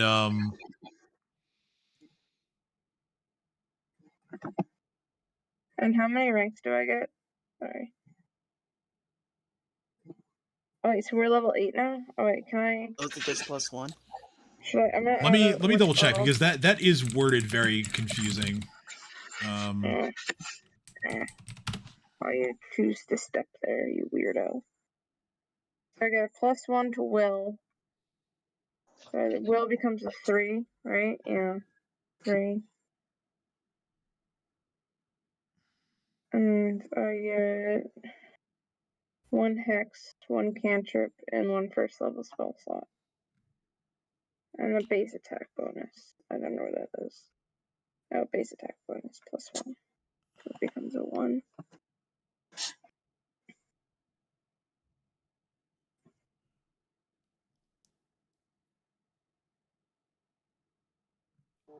Okay, so I've seen it explained on Reddit. Toughness is once you're past 3 hit dice, which Chopper is now. It's just a +1 every time you gain a level to your hit points. So just +1. Can you fix my Right, but that's still Yeah, 6 extra hit points, which is pretty swifty. Yep. Can I have 3 first level spell I'm slots, happy please? and sad at the same time with what I rolled. I did everything else right, I believe. I added the base attack bonus in witch, set witch to 2, added the +1 to will. It seems right.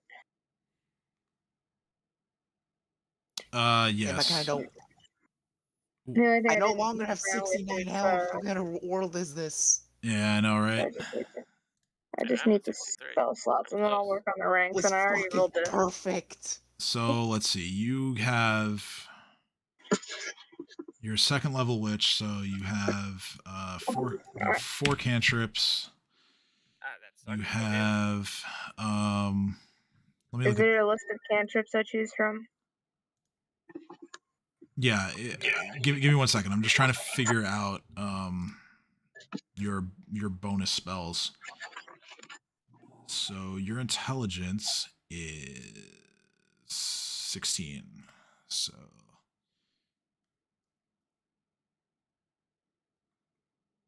you would be at. So yeah, you're mending, right? Yeah, you're at additional. Okay, so yeah, your spell slots are updated now.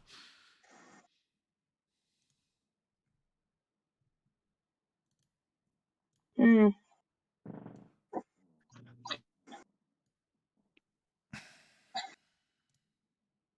I guess I'll get spark. On one hand, I no longer have 69 health, but on the other hand, 79 health is pretty damn good. Yeah. All right, so I'm gonna end stream, and then I'll stick around and help you guys out with whatever you want. So thanks for joining us, of course, everybody. This was a little longer of a session. Glad you stuck with us. Next week we'll resume the aftermath of what's going on here right now. So until then, take care. We'll see you next Sunday. We'll also figure out whether Erzalin gets a